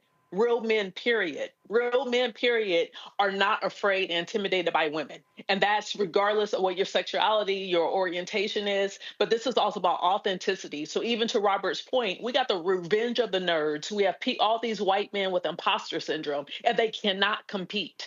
And that's what the real issue is. Even going back to your book with White Fear, they're not able to compete. They do not have the skill set because they've always been allowed to fail up. Even like Andrew Clyde, who we talked about earlier. I mean, his leadership right now in Congress, he's on the Congressional Chicken Caucus. Like, what are we talking about? Well, in fact, if I wanted to, I could pull up a photo of how his little punk ass was running scared on January 6th when they were storming the Capitol. But then, of course, now he's trying to protect the January 6th defenders. Oh, by the way, we talk about a real man, a real black man, a real heterosexual black man. Yeah, I'm rocking his hoodie. The wife of Bill Russell sent this to me last year when they were celebrating his 90th birthday. And so this is the back of the hoodie. And so I just had to be wearing it today. And so again, this is a perfect example. Bill Russell, yeah, that was a real brother, a real brother. I'll be right back. Roland Martin Unfiltered on the Black Star Network. Hello, I'm Isaac Hayes III, founder and CEO of Fanbase. And right now, we're accepting investors in our $17 million round to revolutionize the future of social media. Today, for just $399, you can own 60 shares of stock in Fanbase at $665 a share. Go to startengine.com/fanbase and invest today. While the big platforms have grown too massive and disconnected from their users, Fanbase is building a platform where creators and users truly come first. We've already raised $4.8 million from everyday investors who believe in this vision, and now you can join them. This is your chance to invest in a social media tech company with over 1 million users that is disrupting media by allowing anyone to reach all of their following and monetize their content from day one. The market is changing, big platforms are failing to serve their users, and Fanbase is stepping up to fill the gap. Don't wait until it's too late. Invest now. Invest for yourself and your future. Go to startengine.com/fanbase and own the future of social media.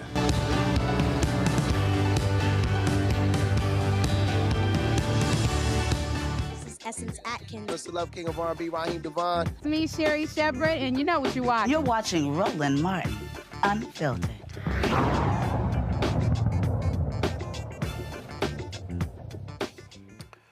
All right, y'all.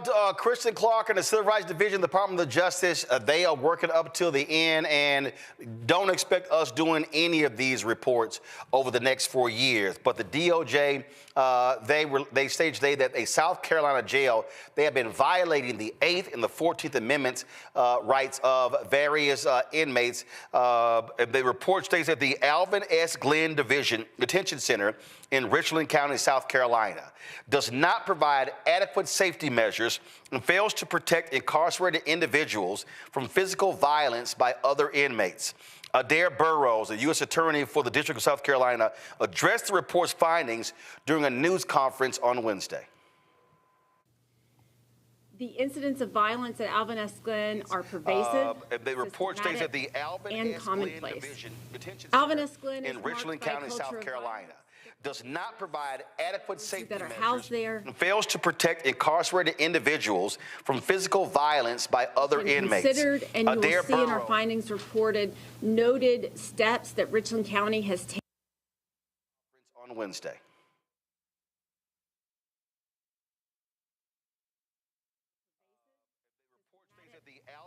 The incidents of violence at Alvin S. Glenn are pervasive, systematic, and commonplace. Alvin S. Glenn is marked by a culture of violence that poses a risk to those that are housed there, as well as to staff and to law enforcement. Our investigation considered, and you will see in our findings reported, noted steps that Richland County has taken. The incidents of violence at Alvin S. Glenn are pervasive, systematic, and commonplace. Alvin S. Glenn is marked by a culture of violence that poses a risk to those that are housed there, as well as to staff and to law enforcement.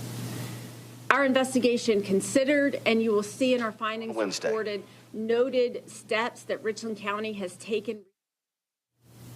Individuals who are charged with a crime and detained at Alvin S. Glenn face very real possibilities of being stabbed, raped, and beaten before they ever see a courtroom.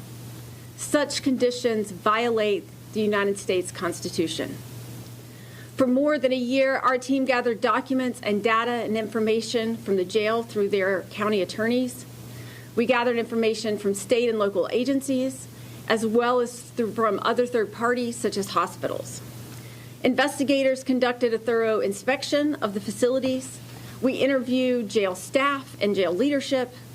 We received hundreds of letters, emails, and calls from people detained or incarcerated at the jail, from their loved ones, and from advocates. Investigators spoke with dozens of individuals detained at the jail, with their family members, as well as with community advocates. All of them had disturbing stories of violence. Their plea was the same.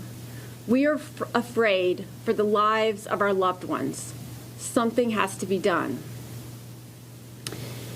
While corrections departments across our country are facing some tough challenges, such as adequate staffing and contraband control, the issues at the Richland County Jail extend well beyond industry norms.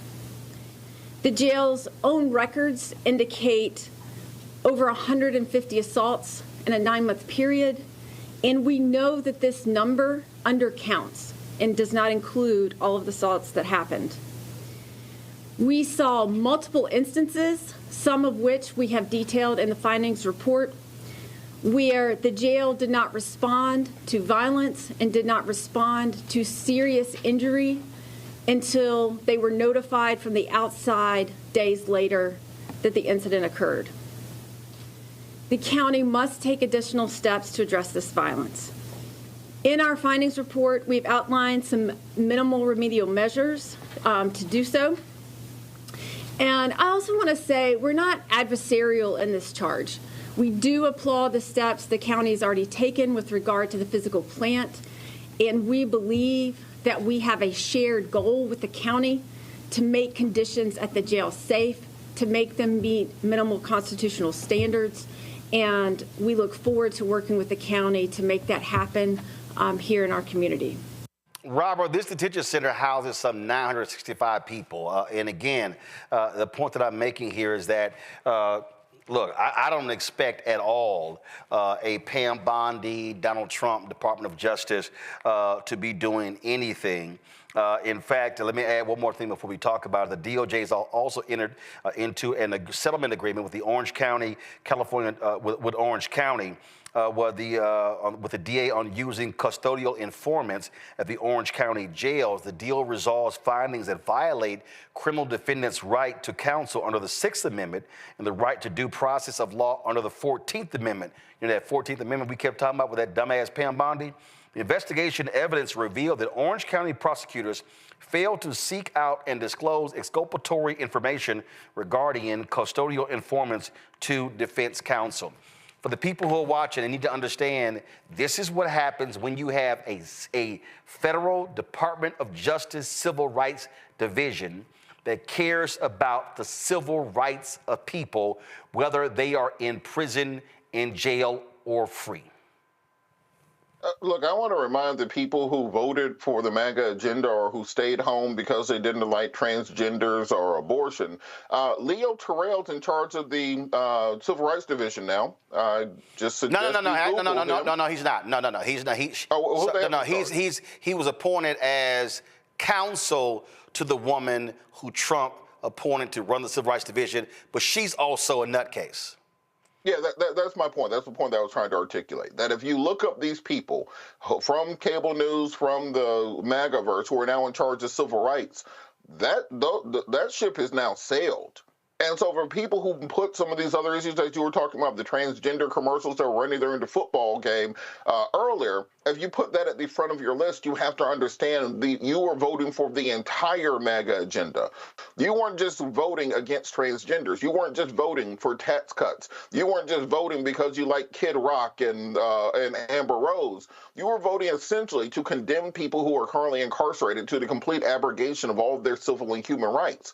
And when you don't have a empowered Justice Department that is able to go after these things, they're able to defend those rights, those fundamental, not just civil, but human rights that individuals have when they are incarcerated, then you are setting the clock back over the course of decades. Look at what DOGE just said, the Department of Government Efficiency. They're talking about going through and cutting wholesale many of these departments that they find to be superfluous. Look at the testimony of Pete Hestek yesterday for Defense Secretary. He talked about getting rid of any initiative that talked about diversity, equity, inclusion, civil rights, human rights, but also going after white nationalist extremists in the military. We're seeing that they're doing the same thing with law enforcement, where they want more people who have white supremacist and white nationalist backings to be part of our law enforcement, to be in charge of arrests, to be in charge of jails, to be in charge of prisons. Then when you don't have the backing of the federal government, as we've had for through the courts of the civil rights movement, to come in and address local prejudices,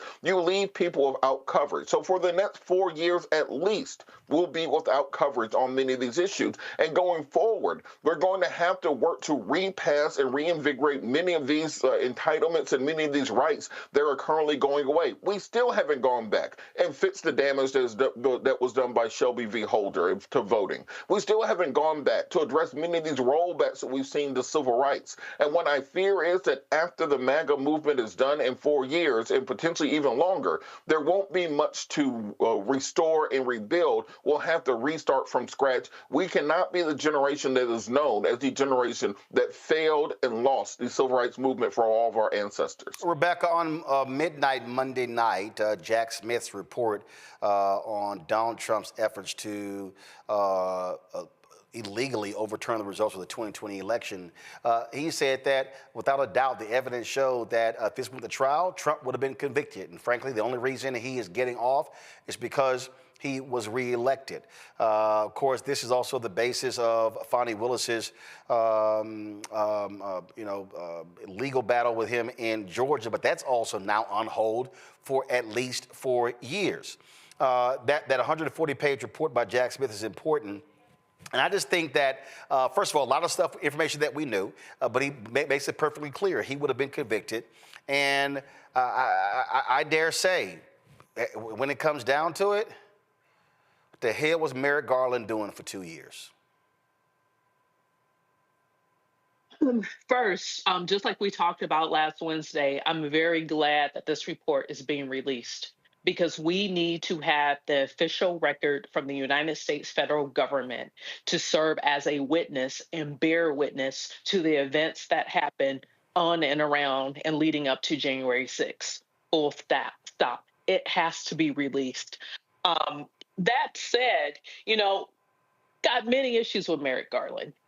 Because there was very much a push, and maybe it's because he's a white man. I really don't understand it. There was a push of, we have to be civil. We have to follow certain norms. We are living in times where the norm is no longer the normal thing.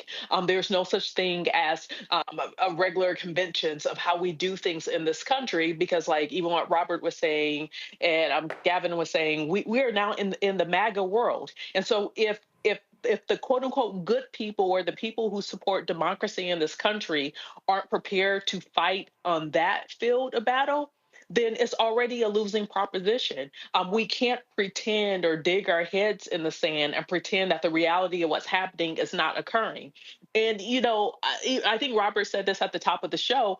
We were here 150 years ago.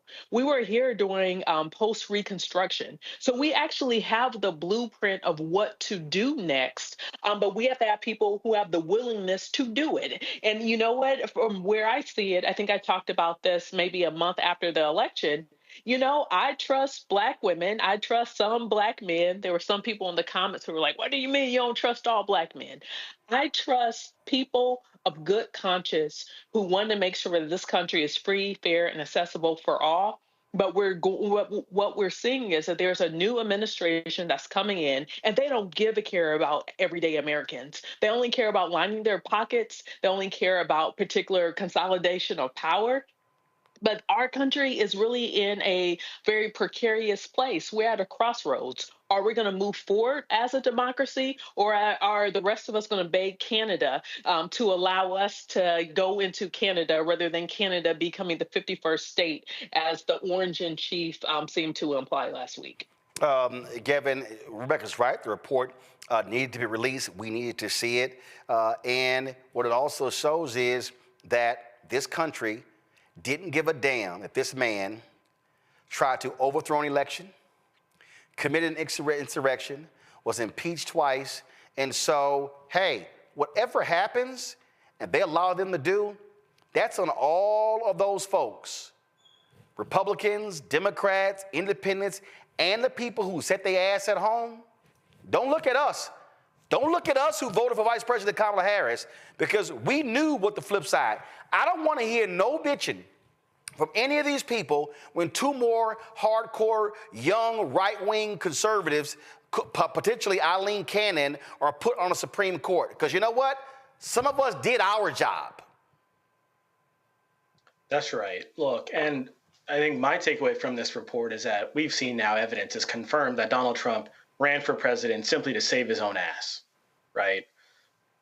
Jack Smith made it very clear that Donald Trump would have been convicted had this case moved forward. And the only reason it's not is because he won. And so if you talk about elections having consequences, this result is squarely at the feet, to your point, Roland, of all those who showed up to vote for Donald Trump, despite knowing what Donald Trump did on January 6th. And so I want to know where we go from here. You know, Pam Bondi in the past has talked about the prosecutors are going to be prosecuted. She said the investigators are going to be investigated. Donald Trump, I'm sure, would love for that to happen, and Pam Bondi is loyal to him, not to the Constitution. So we're going to have to see what unfolds there. But I agree, taking a step back, I mean, we have a lot of soul searching to do as a nation, and it's damning. A line from the report so that Mr. Trump used these lies as a weapon to defeat a federal government function foundational to the United States' democratic process. So Donald Trump literally tried to bring our nation to its knees because he lost, but of course not this time around since he won. So look, I don't know if it was a mistake for Democrats to lead with this issue as much as we did. I think we had to. I think what it says about us as a country, though, that we were willing to look past it and that we were willing to, first of all, take seriously that Donald Trump, someone who had no concepts of any plan whatsoever, could help bring down the cost of groceries or eggs. And we were willing to show up and vote for him, despite what he did on January 6th. It's something that we're going to have to grapple with. But Roland, like you said, we showed up, we did our part, we voted, we helped other people register to vote and to vote. Once again, Black people were called upon to save our country. We did our part, and the blame is with everyone else. So, God, I pray that over these next 4 years, the damage will be as contained as it possibly can, because we're ready to fight. We're not going to stick our head in the sand. We're not going to throw our hands up. We're going to roll our sleeves up. And I think Robert's right. We're behind the 8 ball in terms of 2026 and 2028. So it's time to get to work. Well, that's why, again, we have this shirt. Y'all pull it up. Don't blame me. I voted for the Black woman. And so if y'all want to get y'all's, you could do so by going to rolandmartin.creator-spring.com. Go to the blackstarnetwork.com. Again, that's my position, and I don't want to hear nothing. Folks, an Illinois judge has been reassigned and referred to the State Judicial Inquiry Board for allegedly sharing a racist image in a text message. A recently elected Cook County judge, Carolyn Glennon Goodman, shared this image that got leaked to the public. The image parodied a Little Tikes toy box with a picture of a Black child and a foot outfitted with a My First Ankle monitor. In a screenshot of the text obtained by Injustice Watch, Glennon Goodman sent the image along with a text saying, "My husband's idea of Christmas humor." Glennon Goodman was just elected, y'all, in November to her first 6-year term. She presided over detention petitions and set conditions of release for people newly accused of crimes. She was a Cook County Assistant Public Defender from 1997 until last year and handled murder cases for nearly 2 decades. And Justice Watch first reported on the incident, saying the judge had told a confidant that the message was intended for a close friend and was instead mistakenly sent to a fellow judge with the same first name. Well, who the hell are you married to, Rebecca? I mean, should we put up a picture of who she's likely married to? Right. My guess is he's probably a Trump supporter. Statistically, just, taking an educated guess here. I mean, here's the thing. It's Cook County.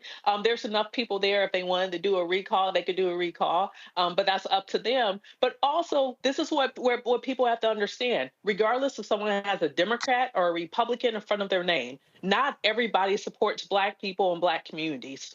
what she did was out of bounds because first of all, how are you a public defender and you're joking about something like that? And it kind of makes me wonder of the people who you were supposedly defending. Were you actually vigorously defending, or were you just working with the prosecutors to try to plead them out instead of actually having a true robust criminal defense that is constitutionally their right to have? So it's just letting us know they're not like us. They don't support us. So many of them don't have our best interests at heart. So, I hear what Gavin was saying. Oh, hey, the next 4 years, we need to roll up our sleeves.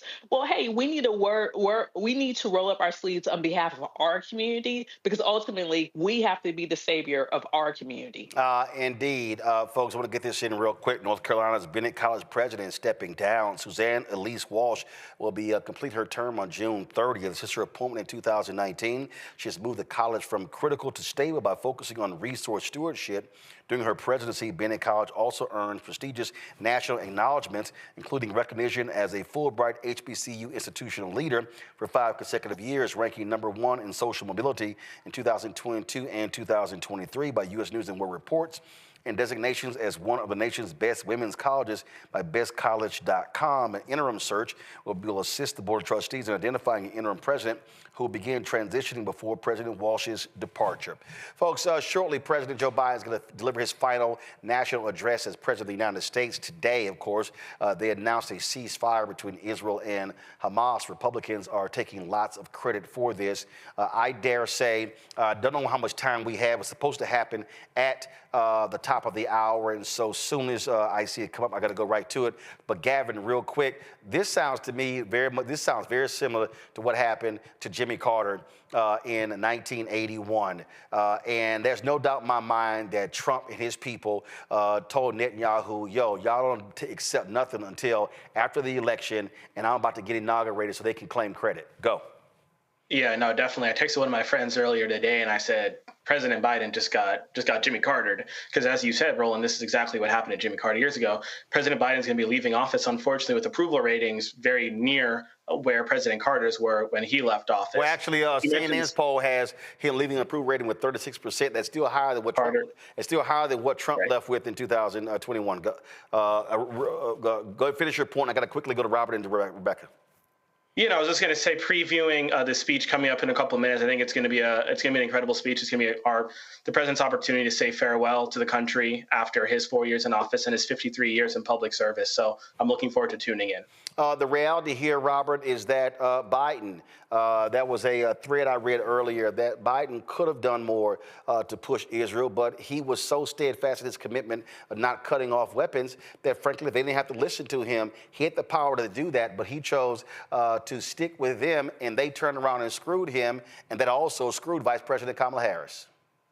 Yeah, maybe we should reevaluate the nature of our relationship of who's the big brother and who's the little brother in this situation, because I think the biggest mistake Biden made was looking as if he was impotent, looking as if Netanyahu was leading him around by the nose, looking as if he did not have the power to tell the IDF no. He said, don't go into Rafah. They went into Rafah. He said, stop killing civilians. They killed civilians. He said, don't bomb people with U.S. weapons. They bombed people with U.S. weapons. And, there was a point in time this summer where you couldn't go a day without a report saying Israel blew up a bunch of pagers, Israel blew up a headquarters, Israel blew up a hospital, etc., without the American people having any say in it. So either we need to reevaluate the relationship and determine exactly what the nature of that is to make sure we are securing Israel for the future, but also making sure they have to respect the limits that we put in place, or we have to determine what exactly the nature of the two-state solution will be, because it can't simply be, we send you money, we send you weapons, you do what you feel like with it, and we have no say over it. Rebecca. If Trump indeed interfered with the negotiations that the United States was leading, this yet again is another example of treasonous acts that this person has committed. So even going back to the Carter reference, where it was another example of Reagan starting his administration under treasonous acts, there's a lot of similarities. One thing I do want to note, hey, happy birthday, Dr. King. This is your actual birthday. Want to recognize it. Rebecca, real quick, I got to go to the White House where President Biden is now speaking.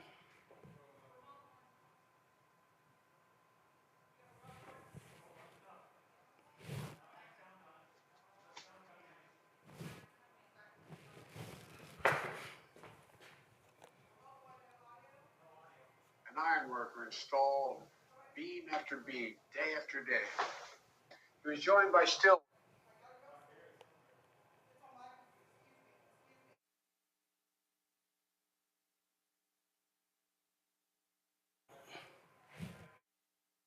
Administration fully informed, because that's how it should be, working together as Americans. This will be my final address to you from the American people, from the Oval Office, from this desk as president. And I've been thinking a lot about who we are and maybe more importantly, who we should be. Long ago in New York Harbor, an iron worker installed beam after beam, day after day. He was joined by steel workers, stonemasons, engineers. They built not just a single structure, but a beacon of freedom. The very idea of America was so big, we felt the entire world needed to see. The Statue of Liberty, a gift from France after our Civil War. Like the very idea of America, it was built not by one person, but by many people, from every background and from around the world. Like America, the Statue of Liberty is not standing still. Her foot literally steps forward atop a broken chain of human bondage. She's on the march, and she literally moves. She was built to sway back and forth to withstand the fury of stormy weather, to stand the test of time because storms are always coming. She sways a few inches, but she never falls into the current below. An engineering marvel. The Statue of Liberty is also an enduring symbol of the soul of our nation, a soul shaped by forces that bring us together and by forces that pull us apart. And yet, through good times and tough times, we've withstood it all.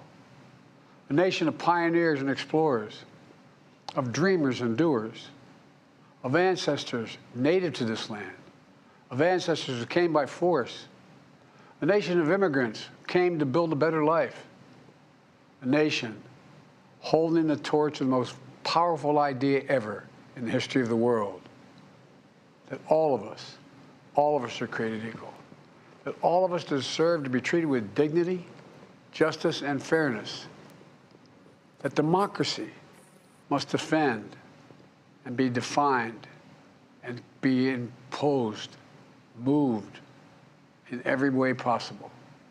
Our rights, our freedoms, our dreams. But we know the idea of America, our institution, our people, our values that uphold it are constantly being tested. Ongoing debates about power and the exercise of power, but whether we lead by the example of our power or the power of our example, whether we show the courage to stand up to the abuse of power or we yield to it. After 50 years at the center of all of this, I know that believing in the idea of America means respecting the institutions that govern a free society, the presidency, the Congress, the courts, a free and independent press, institutions that are rooted, they just might not reflect the timeless words, but they echo the words of the Declaration of Independence. We hold these truths to be self-evident. Rooted in the timeless words of the Constitution, we the people. Our system of separation of powers, checks and balances. It may not be perfect, but it's maintained our democracy for nearly 250 years, longer than any other nation in history that's ever tried such a bold experiment.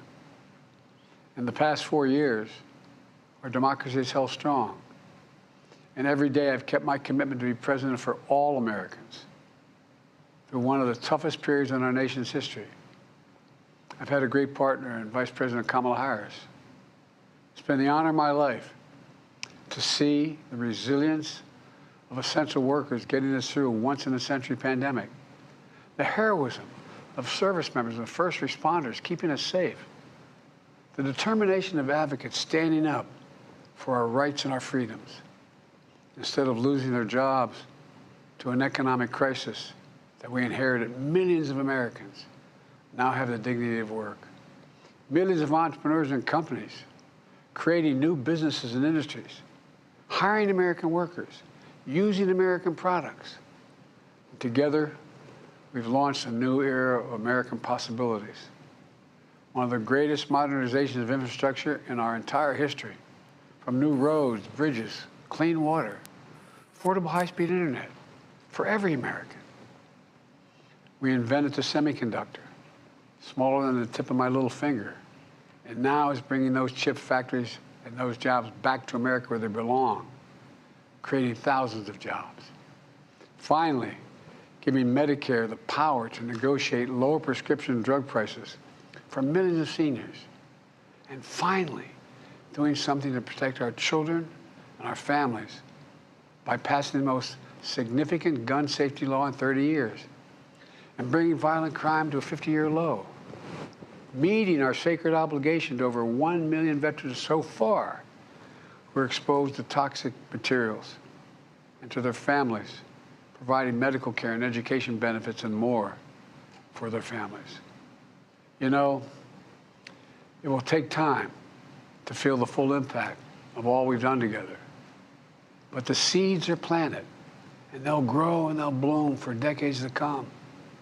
At home, we've created nearly 17 million new jobs, more than any other single administration, a single term. More people have health care than ever before. And overseas, we've strengthened NATO. Ukraine is still free. And we've pulled ahead of our competition with China, and so much more. I'm so proud of how much we've accomplished together for the American people. And I wish the incoming administration success, because I want America to succeed. That's why I've upheld my duty to ensure a peaceful and orderly transition of power, to ensure we lead by the power of our example. I have no doubt that America is in a position to continue to succeed. That's why my farewell address tonight, I want to warn the country of some things that give me great concern. This is a dangerous concentration, and that's a dangerous concentration of power in the hands of a very few ultra-wealthy people. The dangerous consequences if their abuse of power is left unchecked. Today, an oligarchy is taking shape in America of extreme wealth, power, and influence that literally threatens our entire democracy, our basic rights and freedoms, and a fair shot for everyone to get ahead. We see the consequences all across America, and we've seen it before. More than a century ago, but the American people stood up to the robber barons back then and busted the trusts. They didn't punish the wealthy. They just made the wealthy play by the rules everybody else had to. Workers want rights to earn their fair share. You know, they were dealt into the deal, and it helped put us on a path to building the largest middle class, the most prosperous century any nation in the world has ever seen. We've got to do that again. In the last 4 years, that is exactly what we've done. People should be able to make as much as they can, but play by the same rules, pay their fair share of taxes. So much is at stake. Right now, the existential threat of climate change has never been clearer. Just look across the country, from California to North Carolina. That's why I signed the most significant climate and clean energy law ever in the history of the world, and the rest of the world is trying to model it now. It's working, creating jobs and industries of the future. Now, we've proven we don't have to choose between protecting the environment and growing the economy. We're doing both. The powerful forces want to wield their unchecked influence to eliminate the steps we've taken to tackle the climate crisis, to serve their own interest for power and profit. We must not be bullied into sacrificing the future of our children and our grandchildren. We must keep pushing forward and push faster. There's no time to waste. It's also clear that American leadership in technology is an unparalleled source of innovation that can transform lives. We see the same dangers of the concentration of technology, power, and wealth. You know, his farewell address, President Eisenhower spoke of the dangers of the military-industrial complex He warned us then about, and I quote, the potential for the disastrous rise of misplaced power, end of quote. 6 decades later, I'm equally concerned about the potential rise of a tech industrial complex that could pose real dangers for our country as well. Americans are being buried under an avalanche of misinformation and disinformation, enabling the abuse of power. The free press is crumbling. Editors are disappearing. Social media is giving up on fact-checking. The truth is smothered by lies told for power and for profit. We must hold the social platforms accountable to protect our children, our families, and our very democracy from the abuse of power. Meanwhile, artificial intelligence is the most consequential technology of our time, perhaps of all time.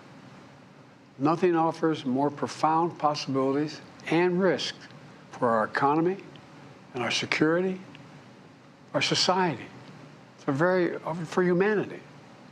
Artificial intelligence even has the potential to help us answer my call to end cancer as we know it. But unless safeguards are in place, AI could spawn new threats to our rights, our way of life, to our privacy, how we work, and how we protect our nation. We must make sure AI is safe and trustworthy and good for all humankind.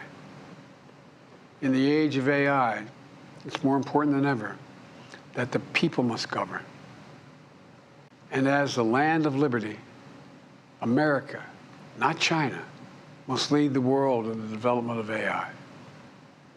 You know, in the years ahead, it'll help to be, it's going to be up to the president, the presidency, the Congress, the courts, the free press, and the American people to confront these powerful forces.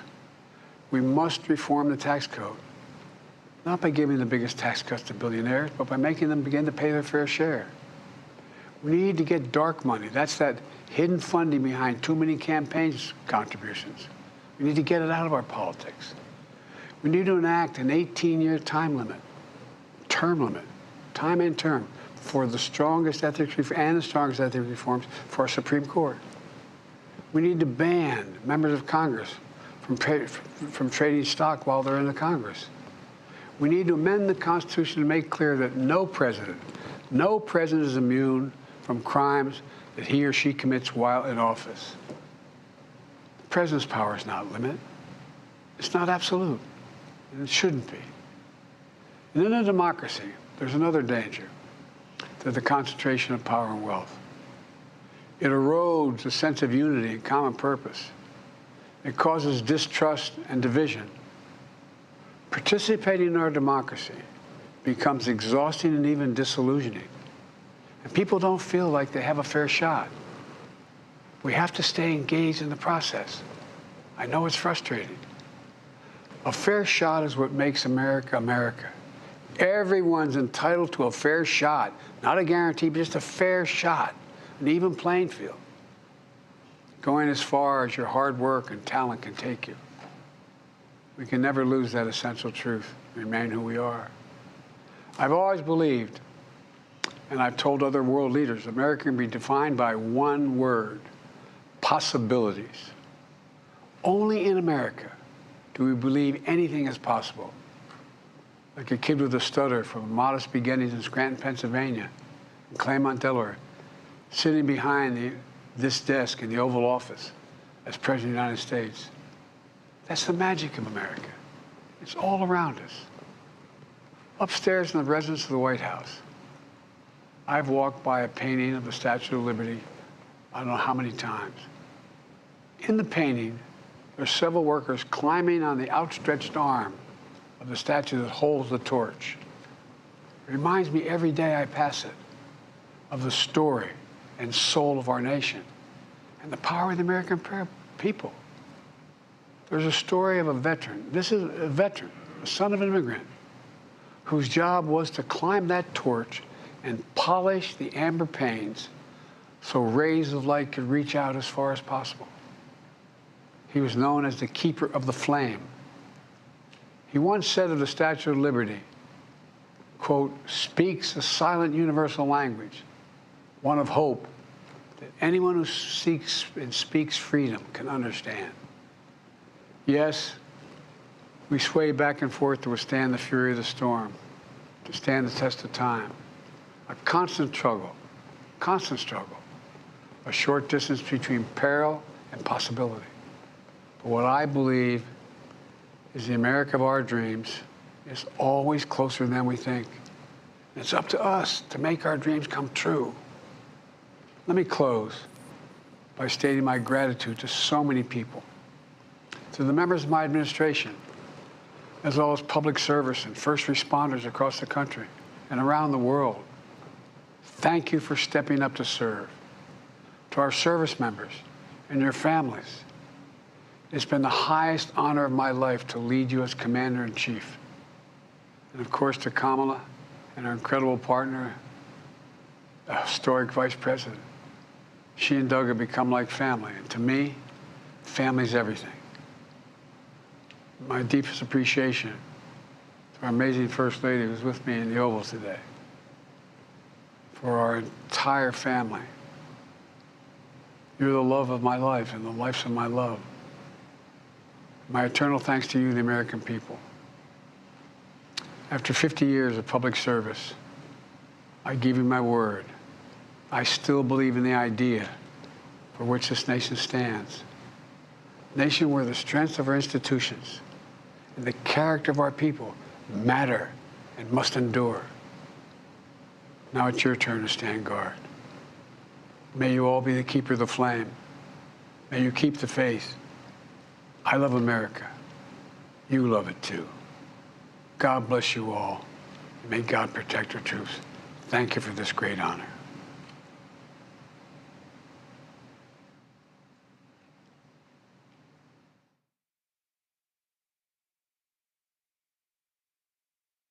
All right, folks, so let's go to our panel. We'll start with you, Gavin. You were a speechwriter for the Vice President. Your assessment of that final farewell speech from the 46th President of the United States, Joe Biden. Like I said before, Joe Biden served in public office for 53 years. He was first elected to the Senate when he was 29 years old, and now he's leaving office as president after serving 4 years at the age of 82. I was expecting a little bit more from him in terms of what he has experienced over that long, 53-year career in public service. I expected a little bit more in terms of the places, the people who helped shape him, Scranton, Delaware, but him on message. They kept him pretty brief, which is unusual for President Biden. Those of us who were at the DNC, who were in the hall when he was speaking, remember how late he finally got on stage and how late he left that stage. But I thought for a man like Joe Biden, who has served humbly and dedicated to the American people for his whole life, I appreciated the words that he left with us. He talked about how the America of our dreams is always closer than we think, and he left us with that final parting charge that it was our turn to stand guard. I was surprised that he went into, the tech industrial complex. That's something that's certainly the next sort of frontier for our nation to deal with as he retreats back to the sidelines. But I appreciated that he brought that up, and we'll see how much we hear from Joe Biden over, the remaining years of his life. He's an older president leaving office, but I did feel like he left us a charge. Again, it's our turn to stand guard. And I think leaving us with that was quite poignant in shouting out those of, as well of his administration and his family who have made this ride so worthwhile. So, I thank President Biden for his service over the past 4 years. I think we made tremendous progress over these past 4 years. When he took office, we were facing a number of challenges, economic challenge, public health challenge, a challenge of racial justice. And I believe that we've made tremendous progress as a country and our community. We have a lot to be grateful for, but over the next 4 years, it's going to be really, really, really grave. And as Rebecca said earlier, we have to fight for our community. So, it's time to do that. But fitting message from President Biden. I thought it was really done, well received. And thank you, sir.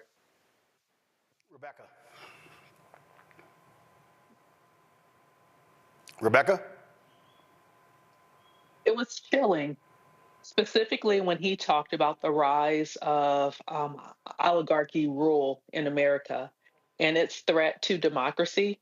Anytime you have a president who's transitioning out of office and he's frankly letting us know that the next administration are bringing people who are a clear and present threat to democracy, those are very bold words. Those are very strong words. I would hope in the several hours left in his presidency that he does whatever he can to fight back against that threat as he outlined.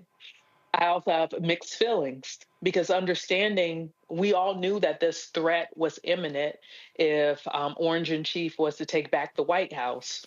And so it also, it is upsetting that there weren't more things done over the course of this administration to safeguard for the rise of anti-democracy factions in this country. And, even to our conversation earlier about what more Merrick Garland could do, once again, this shows there is a gap of things that still could have occurred. But finally, I need Biden to do what he can when it comes to pardoning more people who are serving in the federal penitentiary system. If you know an anti-democratic regime is coming into office, then make some things right from what you did when you were in the Senate, sir. Robert? This is one of the most important presidential farewell addresses we've seen perhaps since Eisenhower.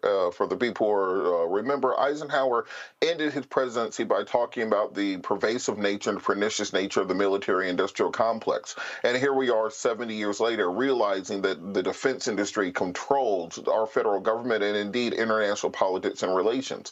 Similarly, when President Biden sounded that clarion call about the dangers of the big tech industrial complex, I don't want that to fall on deaf ears. I talked a few weeks ago about the digital technocracy that we're falling into. We are now have seen just in the last year, democratic governments around the world, the entire Western coalition, fall apart because of the influence of big tech and oligarchs. The Canadian government fell. The German government fell. The French government fell. The English government fell. France elected fascists. Throughout the democratic world, we are seeing that big tech is able to interfere in democratic processes and put in place these fascistic figures that are interested only in centralizing their own wealth and power. The Greek philosopher Polybius talked about the psychoanalysis, where you have this descending nature of politics. You start with a monarchy, and that descends into tyranny. You start with a aristocracy by the nobility, and that descends into an oligarchy, where the rich are only interested in themselves. But also he talks about a democracy ruled by the many that falls into demagoguery, where an individual can simply lie, such as Alcibiades, the loose type figure of the Peloponnesian Wars, and create power through that, which then drops you into onycholasis, where you have mob rule and anarchy. And that's where America is descending into, because we have lost faith in all of our institutions. We've lost the ability to articulate a vision of America which is not separated by xenophobia and jingoism, hatred, racism, sexism, misogyny. We are now descending into an America which is controlled by the apps, controlled by the algorithms. And by putting these people in charge, we risk the entire constitutional republic of America, but also the rules-based order of the Western world. So President Biden, in that short address, laid out an agenda for democracy for the next 50 years, similar to what we saw with Eisenhower and even the Washington farewell address before him, where he talked about European power staying out of the hegemonic sphere of influence of the United States, allowing us to prosper into the nation we are today.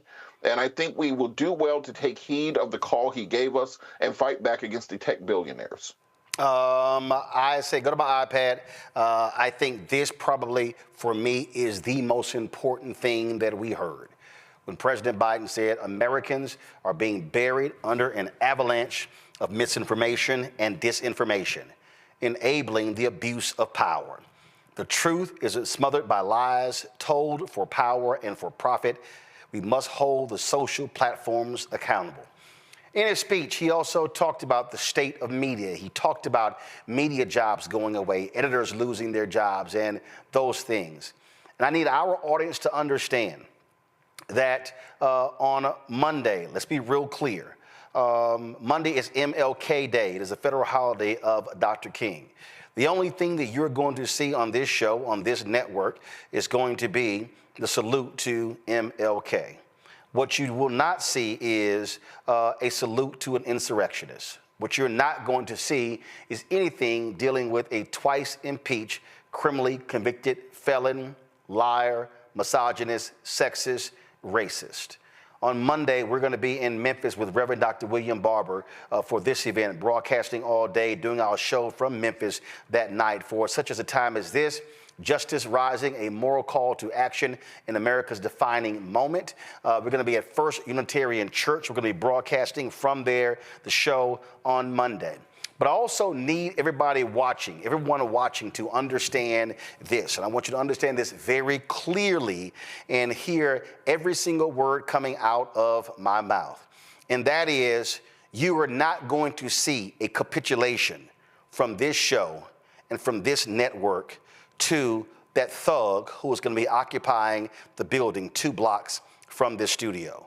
What you're not going to see are the sort of silly, ridiculous things that you've heard come from so-called progressive folks at the Young Turks, like Yank Ugar and Anna Kasprin, who frankly have been sounding more MAGA than anything else. What you're not going to see are the people like Jimmy Dore, who sound like Bernie bros, who turn into right-wing MAGA supporters. What you're not going to see is anybody, definitely not this show and this network, kissing the ass of Donald Trump and these MAGA people. We know that they are awful for black people. We know that they are awful for righteous Americans. And the problem that we have right now is that we have too many journalists, especially mainstream white media. They are scared to death of Donald Trump. They are running around, oh my goodness, what is he going to say about me and tweet about me? Well, we don't actually care. What you are going to hear every single day until we run these thugs out of power is you're going to hear the truth. You're going to hear everything about them. You're going to hear what they do, but also what they do not do.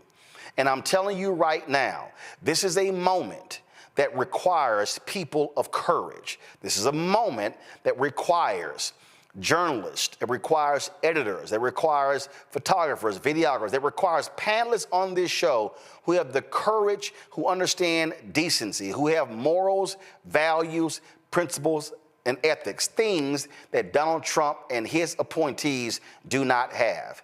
These people are simply our enemy.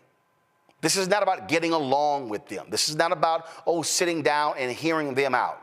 We heard from them since he led the birther attacks. We heard from them since he came down that escalator attacking immigrants, attacking migrants, attacking people who are not like them. We heard the shameful, despicable things that he and Melania Trump and J.D. Vance said about then President Barack Obama and Michelle Obama. We heard the things that they said about President Biden and Vice President Kamala Harris. And let's be perfectly clear, Donald Trump has done nothing to earn being called president.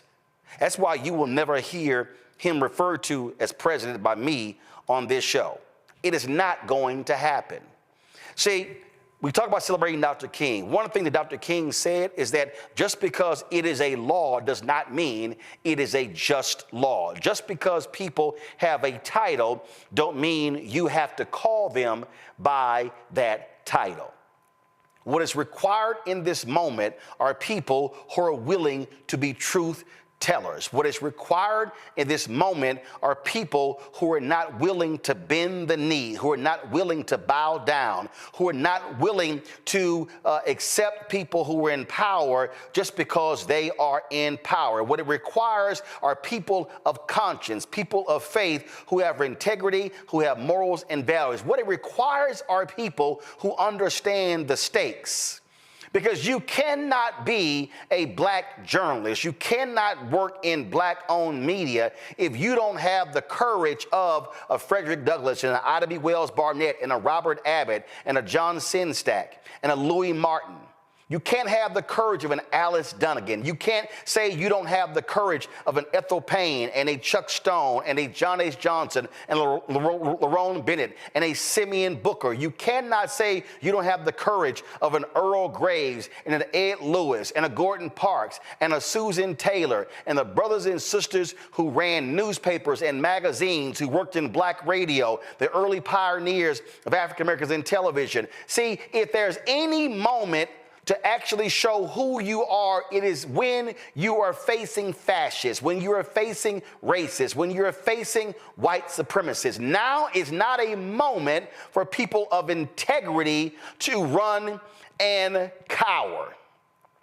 Days after the election, there were people who said that they were just so despondent, angry, and depressed that they were giving up. I heard that from folks who were baby boomers and Generation X and Generation Y and Gen Z and millennials and now Generation Alpha. But you today cannot be somebody who is willing to run and cower and give up and move somewhere else because you don't like what is going on. Do understand, every single one of us with breath in our body today stands on the shoulders of ancestors who could not afford to fly off with their passport, who could not afford to go somewhere else. And so if you truly say you're a person of integrity and you care about the ancestors, well, have the guts and the courage of a Paul Robeson. Have the guts and the courage of a Harry Belafonte. Have the guts and the courage of a Ruby Dee and an Ossie Davis. Have the guts and the courage of individuals who understood how they were being attacked. Understand having the courage of a Josephine Baker, of a Martin Delaney, of a William Monroe Trotter who was thrown out of the White House by that racist President Woodrow Wilson. Now is the moment when we will see the folks who actually are freedom fighters and the folks who have been playing imposters. Now we're going to see whether we have people who truly care about the downtrodden, the poor, the oppressed, the folks who have no voice, or whether or not you're going to suck up to power like Mark Anderson and Elon Musk and Peter Thiel and Mark Zuckerberg and Jeff Bezos. Folks, you heard me say when he was there last time, this means war. And this means a greater war than it was last time. This is about being in the battle for the soul, not only of the nation, but the soul of the world. And now is not the time for the weak and impotent. Now is the time for folks who have strength. And that, people, is where we have to be. And my last point, when Bill Russell, and I'm wearing his hoodie that celebrated his 90th birthday. When Bill Russell, when the Celtics told him they were going to retire his jersey, Bill Russell said, I will do so under certain conditions. First and foremost, it will not be a public ceremony. Bill Russell said he was not going to stand there at half court and have thousands of Boston Celtics fans yelling and screaming and clapping when the city of Boston was violently racist in how they treated him. He said, I will only allow my jersey to be retired if the stadium is empty. And the only people who are going to be there will be my fellow ball players. Red Auerbach had to agree to those terms in order for Bill Russell to allow his jersey to be retired. But did you also know that Bill Russell, when he was inducted into the Naismith Hall of Fame, didn't show up? Bill Russell didn't show up because Abe Saperstein, who led the Harlem Globetrotters, had already been celebrated. And Bill Russell said it was Abe Saperstein who contributed to black ball players not being in the NBA because he said he would not bring the Harlem Globetrotters to a city, to an NBA arena, if they drafted black ball players. See, a Bill Russell was a man of integrity. A Bill Russell was a man who got on one knee with the Presidential Medal of Freedom around his neck to stand in support of Colin Kaepernick when he needed. What is required today of folk who have the intestinal fortitude, who have the consciousness, who have the care of a Bill Russell. This moment in time will challenge every single one of you, and it will show what kind of person you really are, will you make excuses and stand with the wretched, evil people who are about to occupy 1600 Pennsylvania? Or will you be one of the people staying on the outside, making it clear that you're going to give them holy hell every single day they're in that building?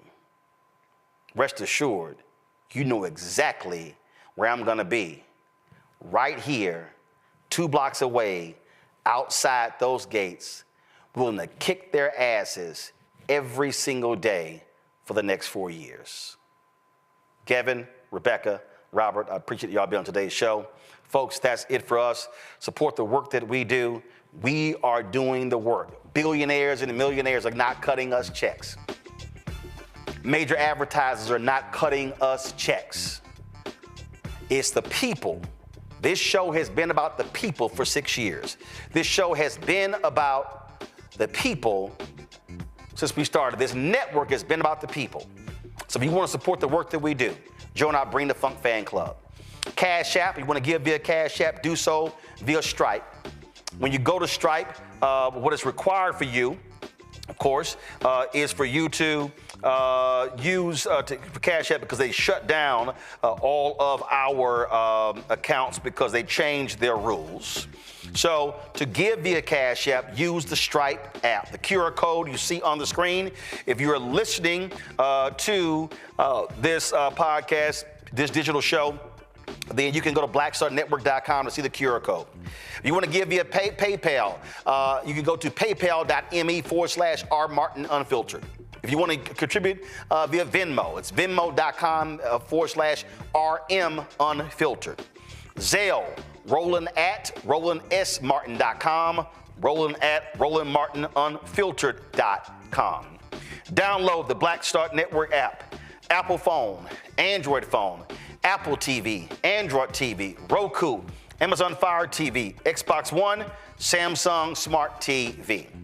Be sure to get my book, White Fear, How the Browning of America is Making White Folks Lose Their Minds, available at bookstores nationwide. You can also get it Barnes & Noble, Amazon. You can also get it Target, and you can get the audio version that I read on Audible. Folks, be sure to get your Roland Martin Unfiltered swag. Of course, our shirts, hashtag We Tried to Tell You, FAFO 2025, Project Survive 2025. Don't blame me, I voted for the black woman. You can get that as Roland Martin Unfiltered or as the Black Star Network by going to rolandmartin.creator-spring.com or going to the blackstarnetwork.com as well. Folks, that's it. I'll see y'all tomorrow right here on the Black Star Network. Unfiltered, 100% black owned, and absolutely unafraid to tell the truth. Holla! Black Star Network is here. Oh, no punch! I'm real revolutionary right now. Thank you for being the voice of Black America. All momentum we have now, we have to keep this going. The video looks phenomenal. See, there's a difference between Black Star Network and black-owned media and something like CNN. You can't be black-owned media and be scared. It's time to be smart. Bring your eyeballs home. You dig?